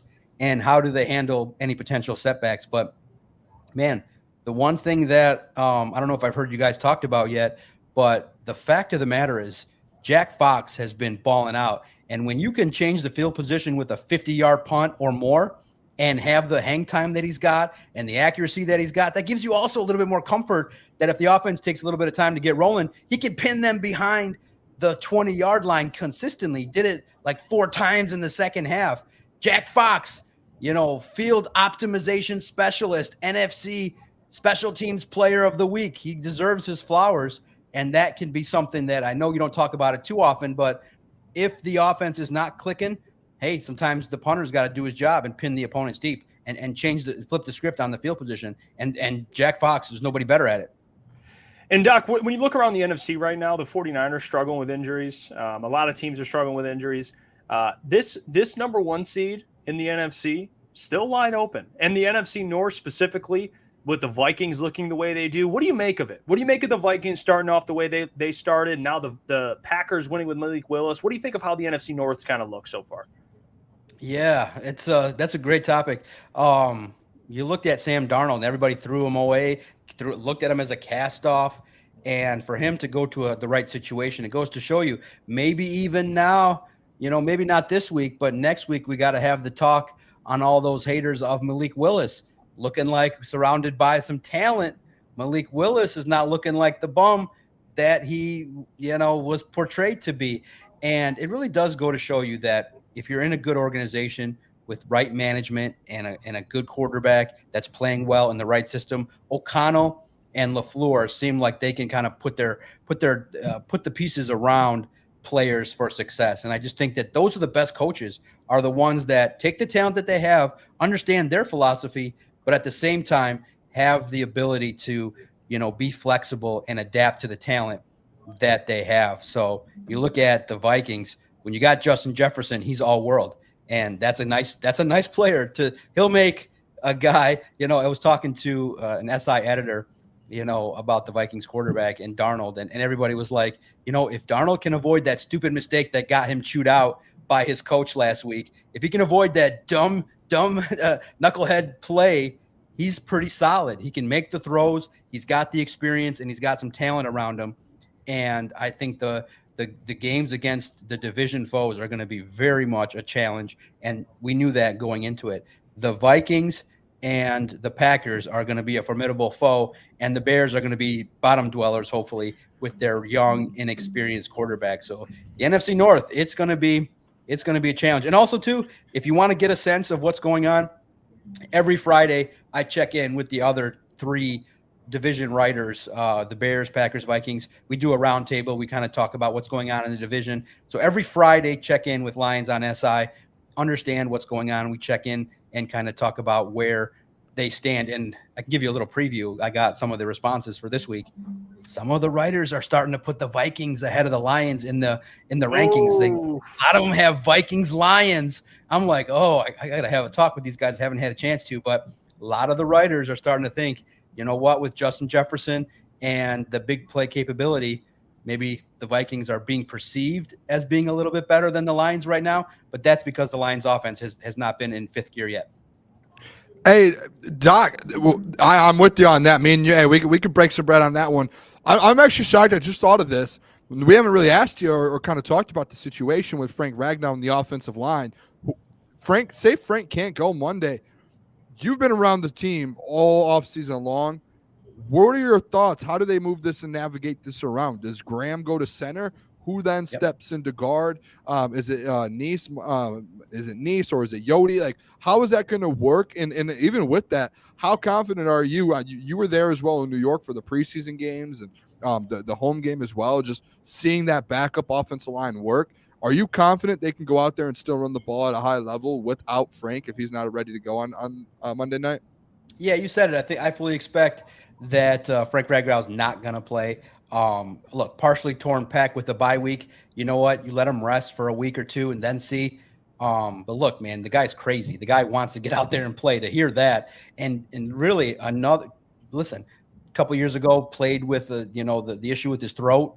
Now has a partially torn pec and still plays against the Cardinals. Oh my God, the guy's crazy. And I do think Graham Glasgow will shift to center, and potentially you move Coyote Awosika to the left guard spot. Maybe at times you spell him with Sorsdahl. Unfortunately, Sorsdahl hasn't done all that well in the preseason, a little bit more inconsistent. So I think Awosika is a little bit more consistent at that spot. So we'll see how they mix and match. We'll have our first couple reports in terms of at least, the availability and things like that in terms of if Frank Ragnow doesn't practice, we'll get a sense of that. But I just think that you want to be cautious with Frank Ragnow. It's going to impact things. I do think Graham Glasgow is a suitable replacement, but at the same token, it would have been nice to see this offensive line all together and healthy for an extended period of time. But the Cardinals brought their physicality. They played a tough physical game, and the Lions. It was interesting. They had all those injuries the day that they gave the game ball to Brett Fisher, which I thought was like, okay, maybe that was like a motivational factor because he was going to have to put in some overtime this week. No, it is very true, Doc. And something that I wanted to ask you about that I've been kind of talking about, but I haven't really got any outside opinions other than the boys here. Do you think there will be like an effect that we see from going from Pete Carroll to Mike Macdonald this week as far as like Pete Carroll? He's a very good coach, arguably Hall of Fame coach, and he's had the Lions numbers for a good amount of their previous matchups. Do you think that could have some effect when it comes to the win-loss column with the Detroit Lions this week? Yeah, I think the Seahawks look like a well-coached team. I have not seen anything that indicates that the drop-off is massively different. I think Macdonald, from the perspective of what he did at Michigan, got a lot of people's attention, and then going to the Ravens. Look, man, the Ravens are legit. So that's something where you are an individual that can do some things, and he got kind of fast-tracked through in terms of his success level and the attention that he brought. So I think that when you look at, teams nowadays, it's, the coaching, the expertise has gone up, the amount of hours has gone up, the film watching, and I think the aspect of the game that more and more people are paying attention to is the analytics. And I think that analytically, a lot of these organizations are advanced in terms of understanding what type of player they want to bring. And the Seahawks just have a certain type of player, physical, smart football player that doesn't end up beating themselves.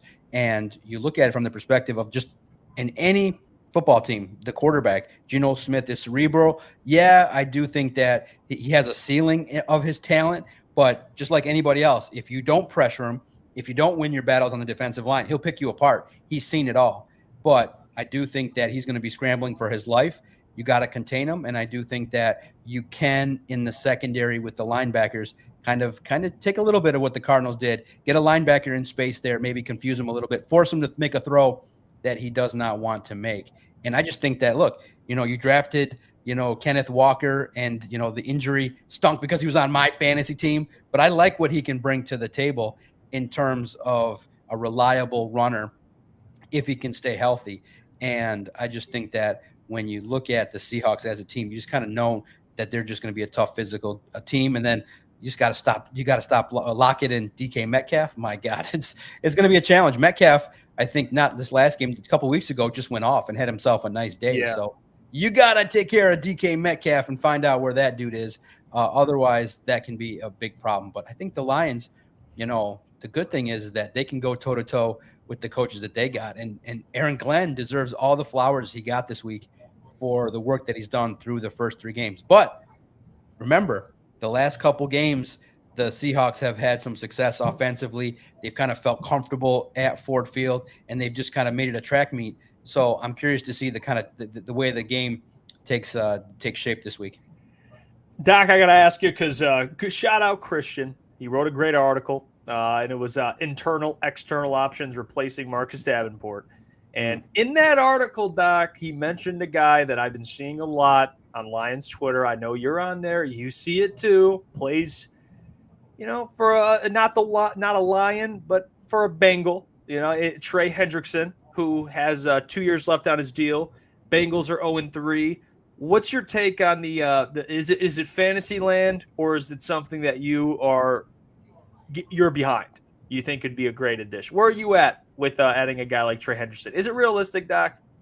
Yeah, it's realistic because you look at it from the perspective of, is this football team going to be competitive throughout the year? Yes. Is it, a player that publicly stated he wanted to be traded? Yes. Is it a football team that at 0-3 could down the road find it that, maybe it's time to move on and trade some assets? So I do think that the opportunity to upgrade is there, but I do think that's why we did both, is the opportunity to look at Josh Pascal and evaluate him fully. I think the Lions like their own guys first, but if there's an opportunity out there, I mean, first and foremost, I would swing for the fences and call, see about Max Crosby. Why not? I wouldn't be opposed to it, but I don't think the Raiders are ever going to trade him. See about Hassan Reddick. The problem is he's going to want to get paid. Hendrickson makes the most sense of the guys that people are talking about, and I can see where people put the puzzle pieces together, and it would be intriguing. I think he would be a fit. I think it'd be something where you get some you do get some, upgraded, pass rush playing opposite Aiden Hutchinson. You'll get some opportunity to put up some numbers. The problem is when you got Joe Burrow, you got Jamar Chase, it's hard to send that signal because once you make trades, that's a signal your season's done. Right. So I think the Bengals have had a rough start, but they're one of those teams you just don't discount just yet. So let's wait and see what their record is going to look like by the bye week by the trade deadline, and then you'll have an opportunity to see which teams are serious and which teams you could kind of pinch from. But I loved seeing that. I love the commenter that said, "Hey Doc, write some clickbait articles about Max Crosby." I'm sorry, Cartier, we did that last year, so I wore that. I wore that out. So now it's a little bit more. What are some things that would be interesting? Now it's just about the games. You guys are loving the football stuff. So leave some comments on some more clickbait ideas. Maybe I'll use one and credit you for it. Hey, what about this one? Do some hit pieces, Doc. Hit pieces. Yeah. Unfortunately, the guy that covers the Raiders, he's real cool. And I shot him a message. I'm like, would they ever? They're never trading. Max Crosby is a Raider. I mean, Antonio, if the coach wasn't a defensive coach, I think that maybe you could entertain that.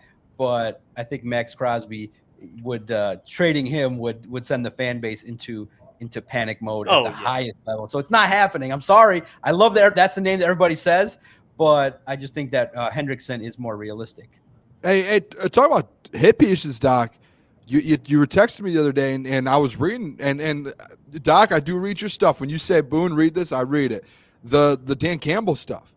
Can you explain a little update to the people who are in our chat, and we could send them. We could put the link too, and try and get them to go over there. But I'm just interested, can you give an update to the people on this Dan Campbell situation and people finding out his house? That's a crazy story, how that all came out. So let me give you guys some behind the scenes, because it was something that, you started to piece together. And so for Tafka, I got to let you know, today was a slow day because the Lions did not have any coverage. So actually I was watching Netflix all day. So today I'm drinking tea.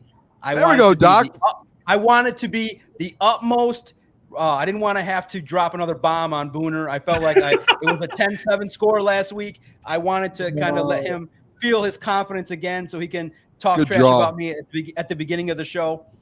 It's okay. I got you. I was ready to go, Doc, and you came in so nice. I mean, what are we doing here? We don't contrive debates here. We debate when there's stuff to be debated. And on a victory Monday, on a victory Wednesday, we're all good. We're all smiles. We all can cheer it up. But it was interesting in that Fox 2 said that there were police reports made. So the first story I wrote was, based on the Fox 2 information, that Dan Campbell, after the 49ers game, reporting the facts that there was a police report filed. So once that takes place, clearly, then all police records are public knowledge. So all you got to do is fill out a Freedom of Information Act. So I knew I was going to write it because that story did very well. And, the readership was super high, just beyond even the football stuff. So here's remember, I'm a podcaster, not just yet an officially trained journalist. So like a dumbass, the first request I did was last week, but I only requested 2013. And so they sent it within a day. And I thought to myself, wait a minute, the 49ers game was in 2014. And I joked with my wife. I said, would they have sent me the whole record or just half of it? And so they were actually very professional. When I first requested 2013, they sent me just the 2013 records. I had to do another 2014 request. And the first one was slightly detailed, but the next one that they sent me, it was full detail. You can read it. And so I truly believe with the resources that were out there, the papers beat me by 20 minutes. We had it. They had it. All the major outlets, the news, Free Press that had journalists on staff had it, and I had it. And I went and I have them in my possession, and you can read the story. But in the end, it wasn't just a bunch of strangers. It was a story in which Dan Campbell was getting a lot of phone calls to this house after the Cowboys game, started getting the contractors show up to his house. And then after the 49ers loss, a classmate of his daughter's put out a Snapchat post that was talking about Dan Campbell's play call, insulting him, and put out his address and doxed him. And unfortunately, Dan Campbell's in San Francisco, so there was some security concerns at the home, and it was something that necessitated police reports. And you can read the detailed police reports, but unfortunately, it was young kids doing things that are inappropriate and being rude. It got investigated by the team and by the league. It got escalated to the point where, hey, this is not kid stuff anymore. So it got more serious.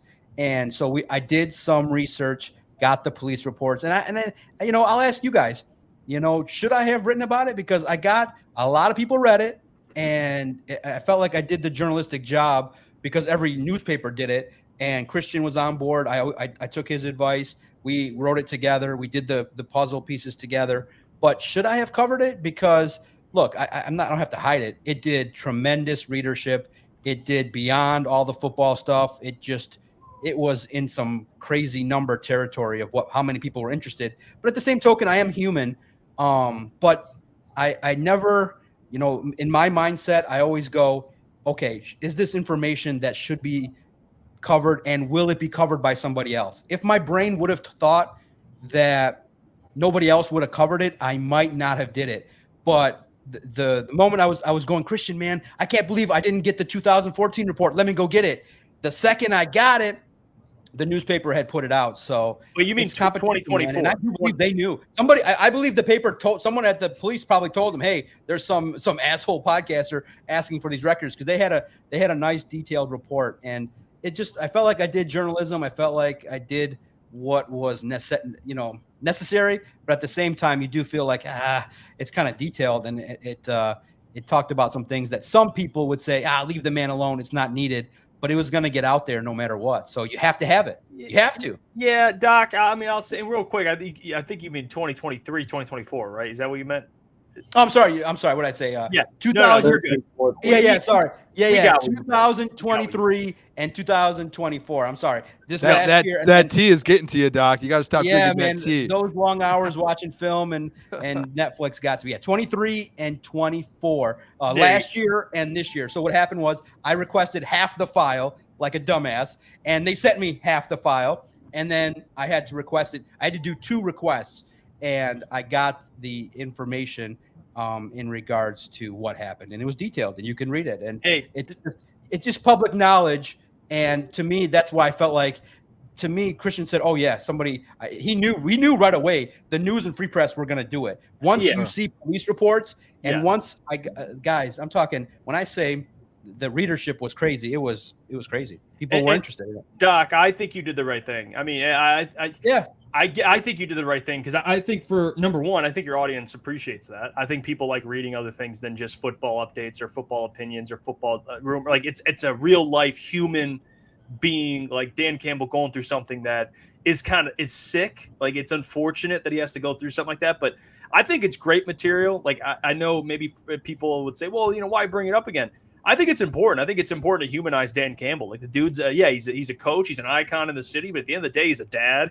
He's a normal guy, and the fact that some dumbass, did they get him, by the way? Like, what happened with that? Did the kid get in trouble? I'm assuming he had to get in some sort of legal. It wasn't a criminal offense. They did investigate that. The family got involved and talked to the Dan Campbell's family. Look, it's kid stuff, so the threat level in terms of the security of Dan Campbell was low. But yeah, he was talked to. The individual was talked to make sure that, hey, there's consequences for your actions, and hey, you put some people's information out there, there's some serious consequences for doing stuff like that. So it got out of hand, and it got serious in regards to people going to Dan Campbell's house the night after the loss, and it was something that necessitated it. As a parent, you naturally would get concerned. You're out of town, and there's people acting a fool in front of your house. It's unfortunate. Yeah, like I said, once it got out there and once people were looking into it, you cannot not cover it. That's the part. Yeah. But I do say I was conflicted, But in those moments, I talked to the staff and we said, hey, is anybody else going to have it? They're like, absolutely. They're all going to have it. Try to be first. Because the first story I did was the about the 49ers, and then we got the actual details of it. You knew it's out there, so you just have to do it. And it was beneficial to the site and to the job. But, you always look at it and you say, why didn't some of the beat writers actually write, why didn't they do it? None of the beat writers, because they'll say, well, that's a news story, but it involves the Lions. So, to me, I'm a one-stop shop. I just, to give you guys insights, as a manager of a site, your job is to decide what goes on the site, what content, and I'm the final decider of what goes on that Lions site. And I looked at it, I debated it, I wrestled with it, and I just said, look, man, the numbers would be crazy. People would see it. It's news. It's related to the Lions. It has to be talked about. It just has to be. And I would feel frustrated with myself that I wasn't doing my job if, every site had it. And Christian's the best, bouncing ideas off of him. He's a true hardcore journalist. He's the more level-headed guy, and I'm the more emotional hothead. So to have him working with me, he's a true talent and, a great asset to our site because he levels me out and he's got the journalistic official background. And credit to Evan Petzold. He recommended Christian to me, and Christian's been nothing but an asset, a truly nice guy who has the utmost respect for journalism, and he brings our site the journalistic credibility that allows a lot of people to come check it out. Hey, Doc, did the Lions, did they try and come at you or anything? Did they get upset? No. They're not. Listen, we are, the most important thing is to be accurate and not to be sensationalistic. And look, the headlines, I understand sometimes have to be a little bit enticing, but I truly don't believe I'm clickbait. The true definition of clickbait means, hey, oh my God, Jared Goff is wild. And then you just talk about something completely different. The headlines just have to entice people because some people just only read that. But at the same token, by now, they know I've been there 6 years. They know I'm not just some fly-by-night person. They know that I have an audience. And what are they going to do? Like, if they were to say something, we talk about it, debate it, or anything like that. But what the Lions think about a topic does not enter my mind. What enters my mind is, are the readers going to be okay with it? Are we factually accurate? And to the degree of time we put into it, is it worth it for me to write it? And typically we are just covering a lot more topics. But yeah, we listen. I always kind of looked at it like, in terms of topics we cover, if it intrigues me, I write it. If I would like to read it, because I feel like I'm the common fan that is a consumer of everybody's content. If I like it, I'll write it. And what others think about it outside of my circle. Yeah, outside of my circle, I do not care about too much. No, well, there you go. Out there for a second. Yeah, you did. You cut out for a second, Doc. It made me nervous. I thought you were like thinking about something. Lions like hacking his household or something. Yeah, it's like the Lions like, Doc, stop. They hacked my house. Like, get out. It's Hey, like just with that, and I do think, Doc. Am I still good here? Did my internet die out? Yeah, you're good. No, you're all good. We hear you. I just want to throw this out there. Like, you should 100% talk about that stuff every time it happens. I think that was great. I want to ask the question just with all of this. Why did it come out? And I don't think it was you, but I think it's just everything started to come out a little bit with the Bucs loss. And like nothing else happened before that. And this happened back early in the year. I think we might have lost time.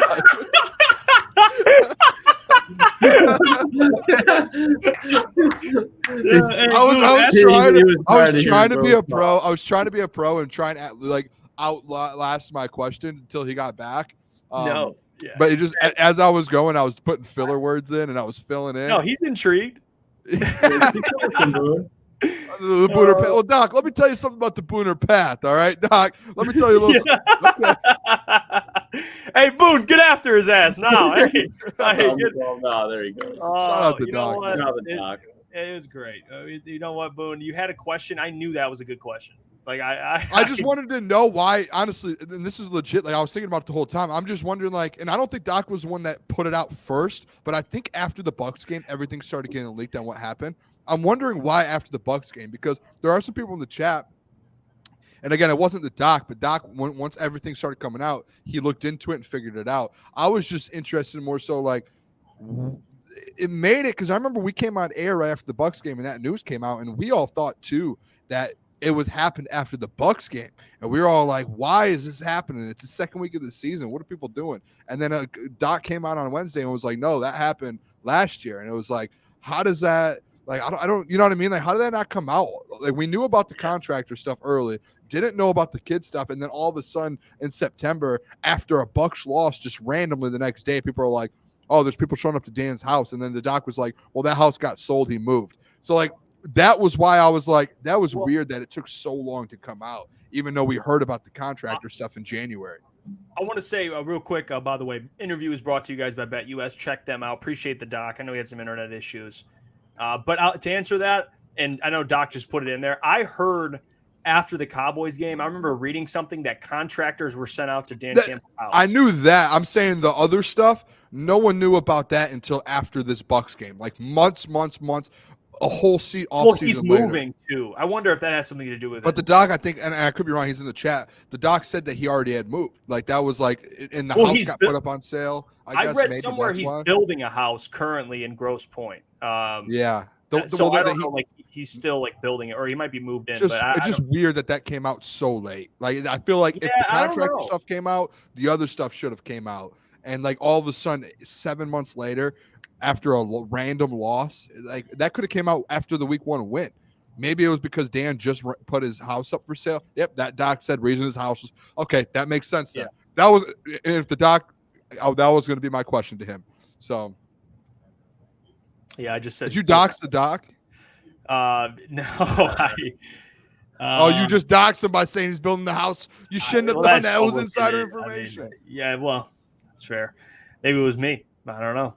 John says Dan Campbell gave a comment to Cranes. Is that? Oh, okay.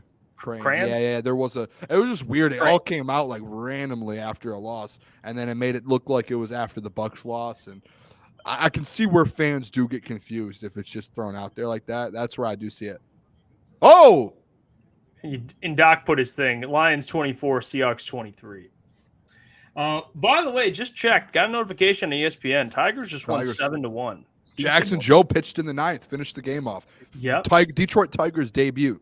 They weren't going to bring him up this year, and he wasn't going to get brought up. The number 1 pitching prospect in all of baseball. The Detroit Tigers had him, and they went, hey, we're about to go on a playoff run. Bring this man up. Now he's coming out of the bullpen, and he closed the game out tonight in the 9th. So shout out Jackson Joe, man. Absolute dog. Yeah. Standing ovation. We could probably play it, to be honest. Let me see if I can pull it up. Because I did. We could play the broadcast, right, or no? What is it of him? Valley. It's him coming out to the game. It's about a minute. The Tigers tweeted it out. No, it's not Valley. The Tigers tweeted it out. Is it like brought from the TV like from TV? I'll pull it up. We'll see. I don't think it is. All right, let's see this. All right, we can play. Let's see if we can play a little bit of it. Jackson Joe, baby. Intro. Jackson Joe. Look at the people. Look at the people. Is here. Yeah, wow. Yeah, I don't know if we could play this, but it's, Should I shut it off? Yeah, I think that's directly from the TV broadcast. The Tigers tweeted it. It was a tweet. It was a tweet. But you could tweet stuff like that. YouTube a little different. You got to see it a little bit. Yeah, it's not like we're monetized anyways. We're trying to get back. Late October, we're coming back. Memberships will be back. Super chats. I can't wait. Emotes. People can put the emojis. It's gonna be. God, I can't wait. But until then, Tigers won tonight. We might be there Saturday. We're trying to iron out some details. We want to be at the game on Saturday. Let's just throw it out there. If anyone has tickets or a way we can find some tickets, the Tigers games are like not sold out, but man, people, it's a wanted place, man. I text a lot of people. I text people who probably 3 months ago I would have texted. They'd be like, "Yep, here are some tickets," and they're like, "Yeah, dude, we've got none now." Like it's a different world we live in all of a sudden. Well, I mean, I remember about a month and a half ago, trying to go to a Tigers game. Unfortunately, I couldn't make it out there. But the tickets were like $5, Yeah. $10. Yeah. Now I went they're earlier this year for like $18 per ticket, and it wasn't even bad seats at all. yeah. Can I propose something to the fellas? What is it? What's your proposal? We should do a doubleheader, a crunch time doubleheader. Tigers play at 1, Red Wings play at 7. Nine Oh, dogs. can't feed both. Tigers or Red Wings tickets are Only if $5. you commit to the 9 dogs, 9 beers. If it's on the company dime, I will do it. Yeah, I remember you tried that. Like, yeah, already. never I mind. tried it before I was even at Woodward. I tried it with my cousin. I was like, it was when I first started getting into content. I was doing podcasts and stuff, and I'm gonna go make some content, go to the game, try the 999 challenge. And my cousin filmed it all, and I did all of the beers, and I was just so drunk at the end of the beers. We left the ballpark, and I had 3 or 4 hot dogs in my pockets, and I was just on the way home in the car, just eating hot dogs the whole You time. still were trying. Yeah, I was still going for it, dude. By the end of the night, I was like, I'm gonna get these dogs down. Yeah, that just shows you got- It was you tough, got dude. grit. Yeah, and I never. It was there's unreleased footage of that. I was like, I'm not putting that out there. I'm not Just doing eating it. glizzies, unreleased. Yeah, I think I could do it now. It would be tough, but I think I could. Maybe I'll try it this Saturday. Maybe we can figure that out. But hey, the Red Wings play at 7. They're like $5 tickets. Like they're cheap. I've never been to it. I'd rather more. I mean, I know. Why not I'd do a rather go to the doubleheader? Red Wings game for real.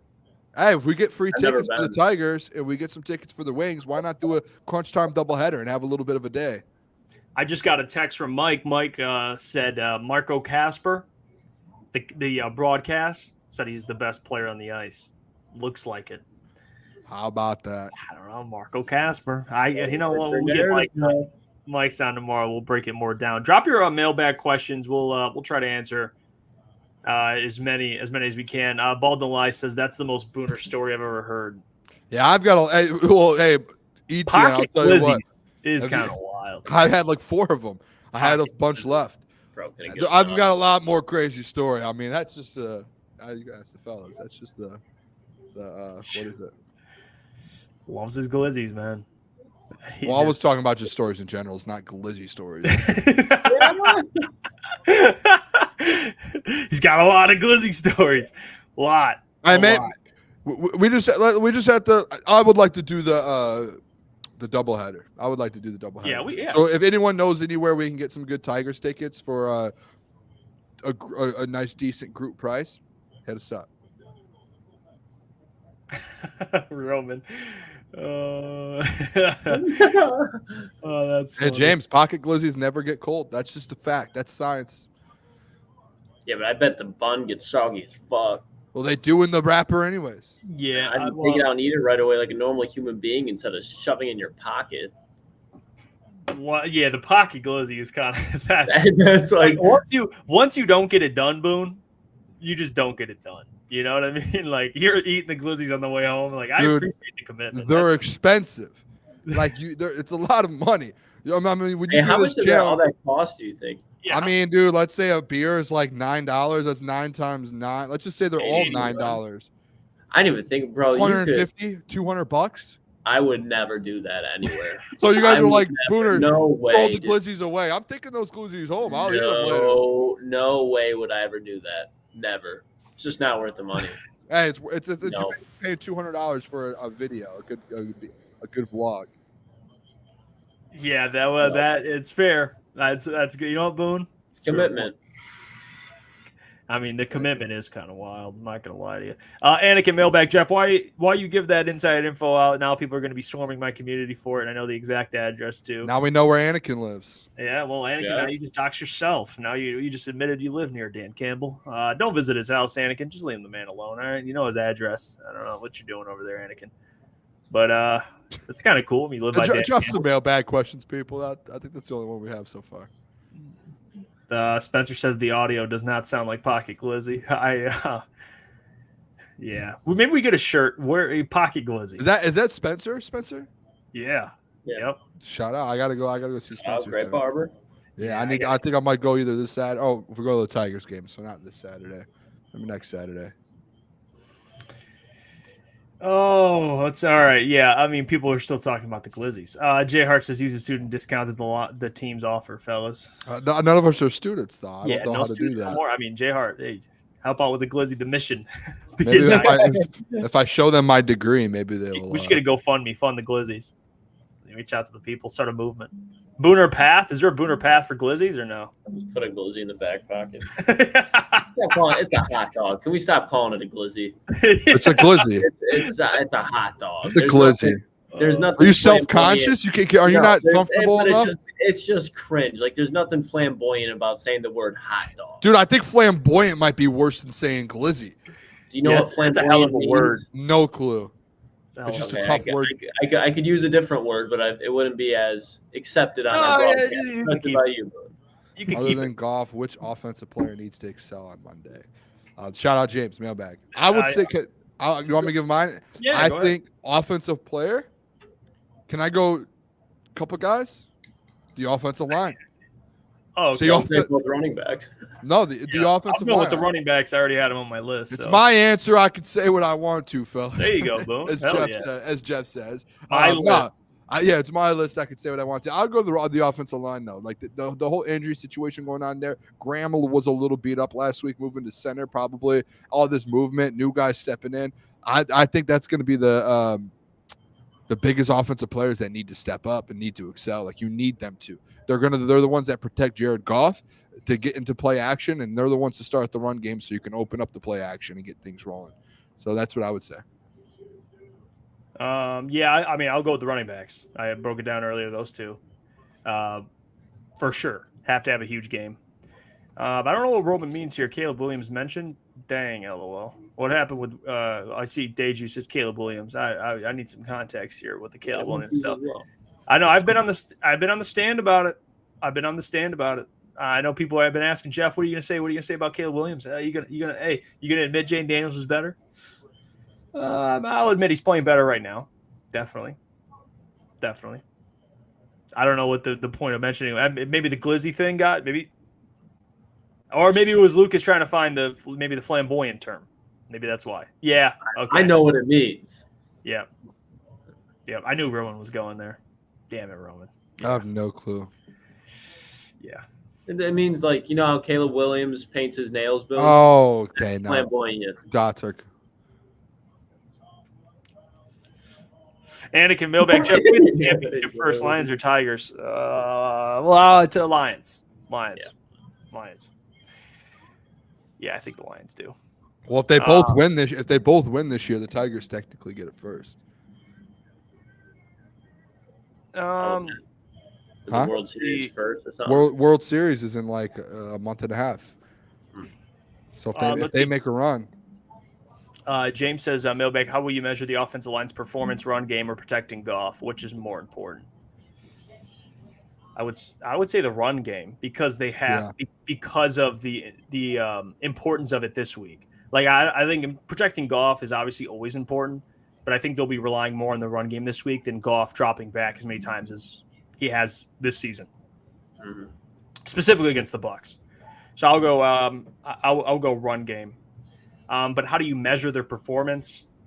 Like I get that you could probably argue pass protection, but as long as they can run the ball, red zone and third down efficiency, probably. That's there you go. That's a better answer. Cartier says, "Okay, I'm going to watch the Seahawks last game tonight. I'll let you know their weakness soon enough." Cartier, watch some film. I appreciate you for that. Locking in. Yeah, did you see Doc hit you with that? Watch some film, bro. Yeah, he hit me like he got hit with the Aaron Glenn stuff last week, and then he turned it around and hit me with it. I think Doc was watching film now. I think Doc was waiting to use that one. Like he was waiting for the right question for it. As soon as he got that question, he was like, "Watch the film, boom." Yeah, because it is weird how Aaron Glenn told him to watch some film, and he came in and addressed you watch some film. Yeah, it is. You felt like he's AG when he's around, Boone. Coincidence? I think not. I think he was trying to upper hand me again there. I love Doc going to war with coaches. It's my favorite thing. Not that he does it often, but when he's like going back and forth with a coach or not a lot of people who will. He stands on business for sure. I mean, he does. Cartier says Mailbag, any of the top power ranking or 3-0 teams you think are pretenders? Yeah, Good easily. question. Easily.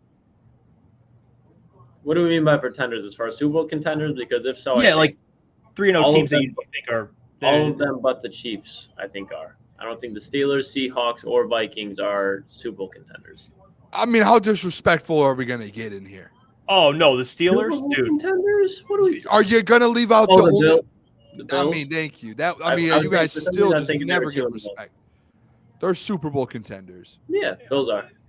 Yeah, the Pittsburgh Steelers absolutely are. Like their defense is very good, but Justin Fields, I think their offense is like last in every category, or damn near last, and they're winning games. The Steelers are averaging the 8.2 points per.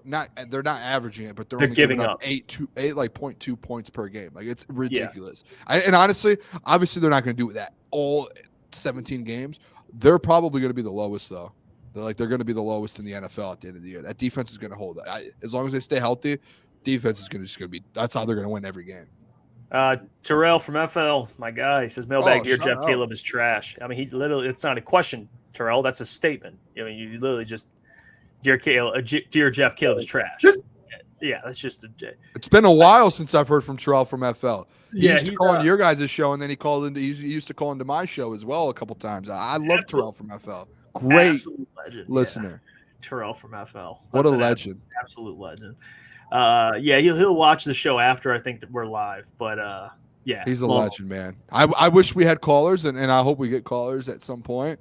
Would love to hear from Terrell from FL. What we should do, we should set a number up just on our phones, not like our personal phones, but we should find a way to set a number up and do voicemails to where people can leave voicemails, and then we can just go back and play the voice. We can listen to them Voice before. memos on Twitter, and we can just play them.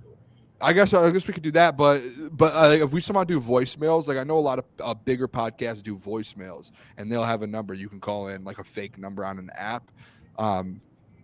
We have a voicemail segment. Yeah, well, I want to talk to people about that. I mean, hell, If we can't do callers,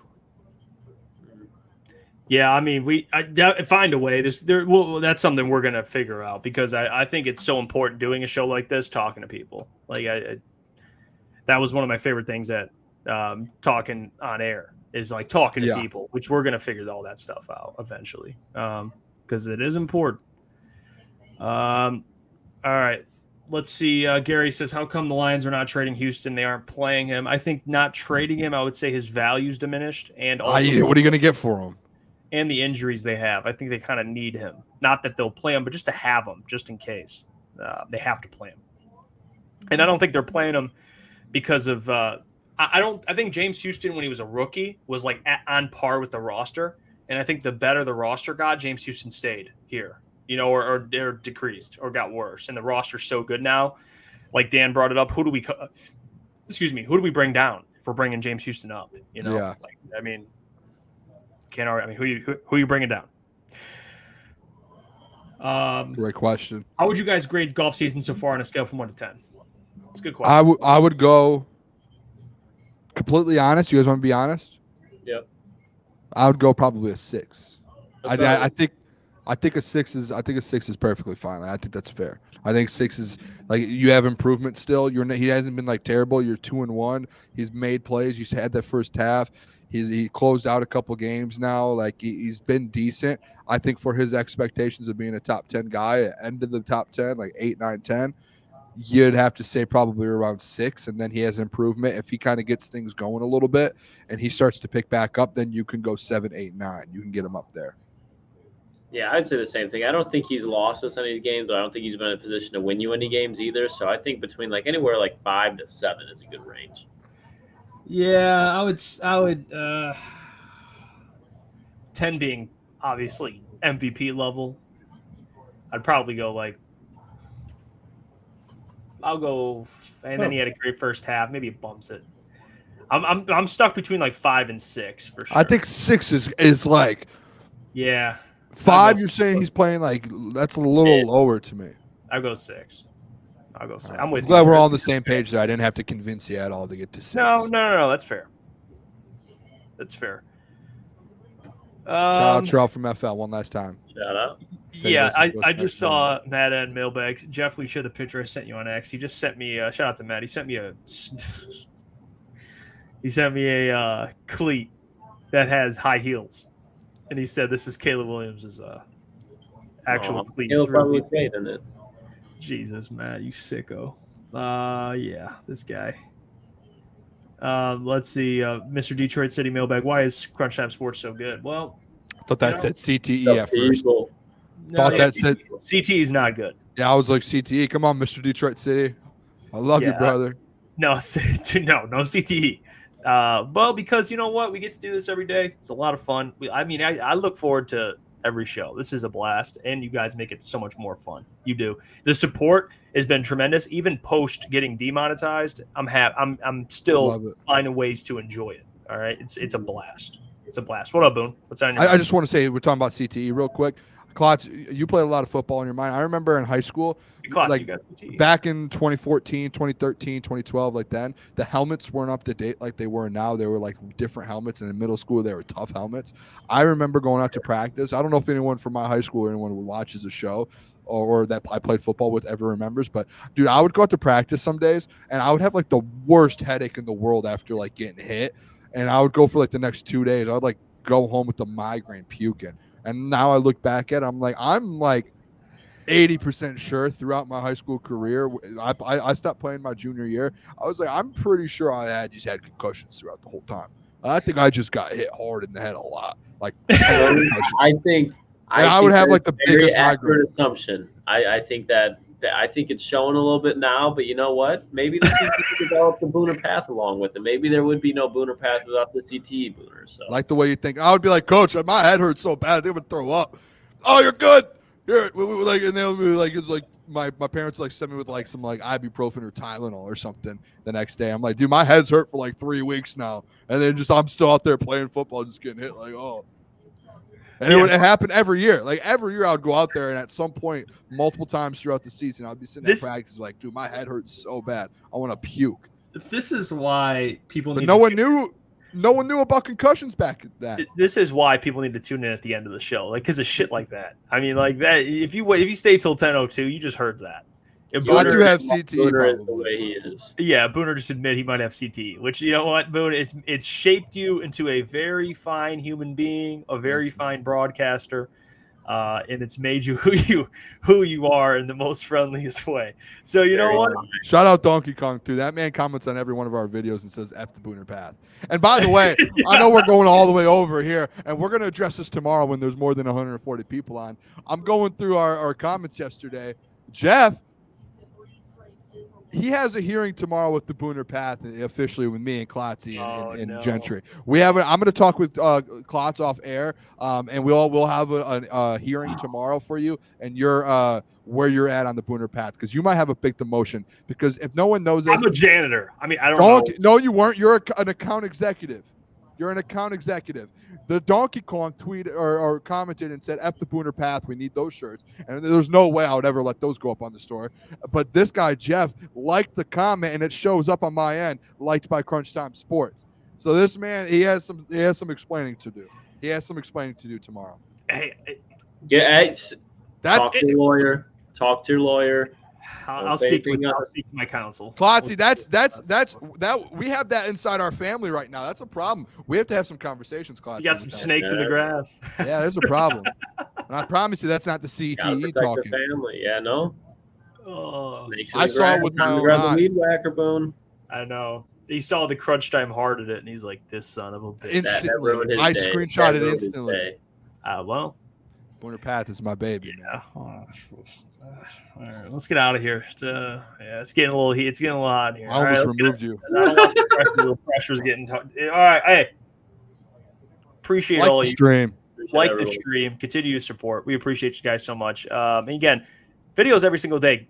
Get your merchandise. Shout out to Roman in the chat, the absolute goat. He's cooking some things for us. I mean, I don't know where we'd be without him. So, Roman, we love you.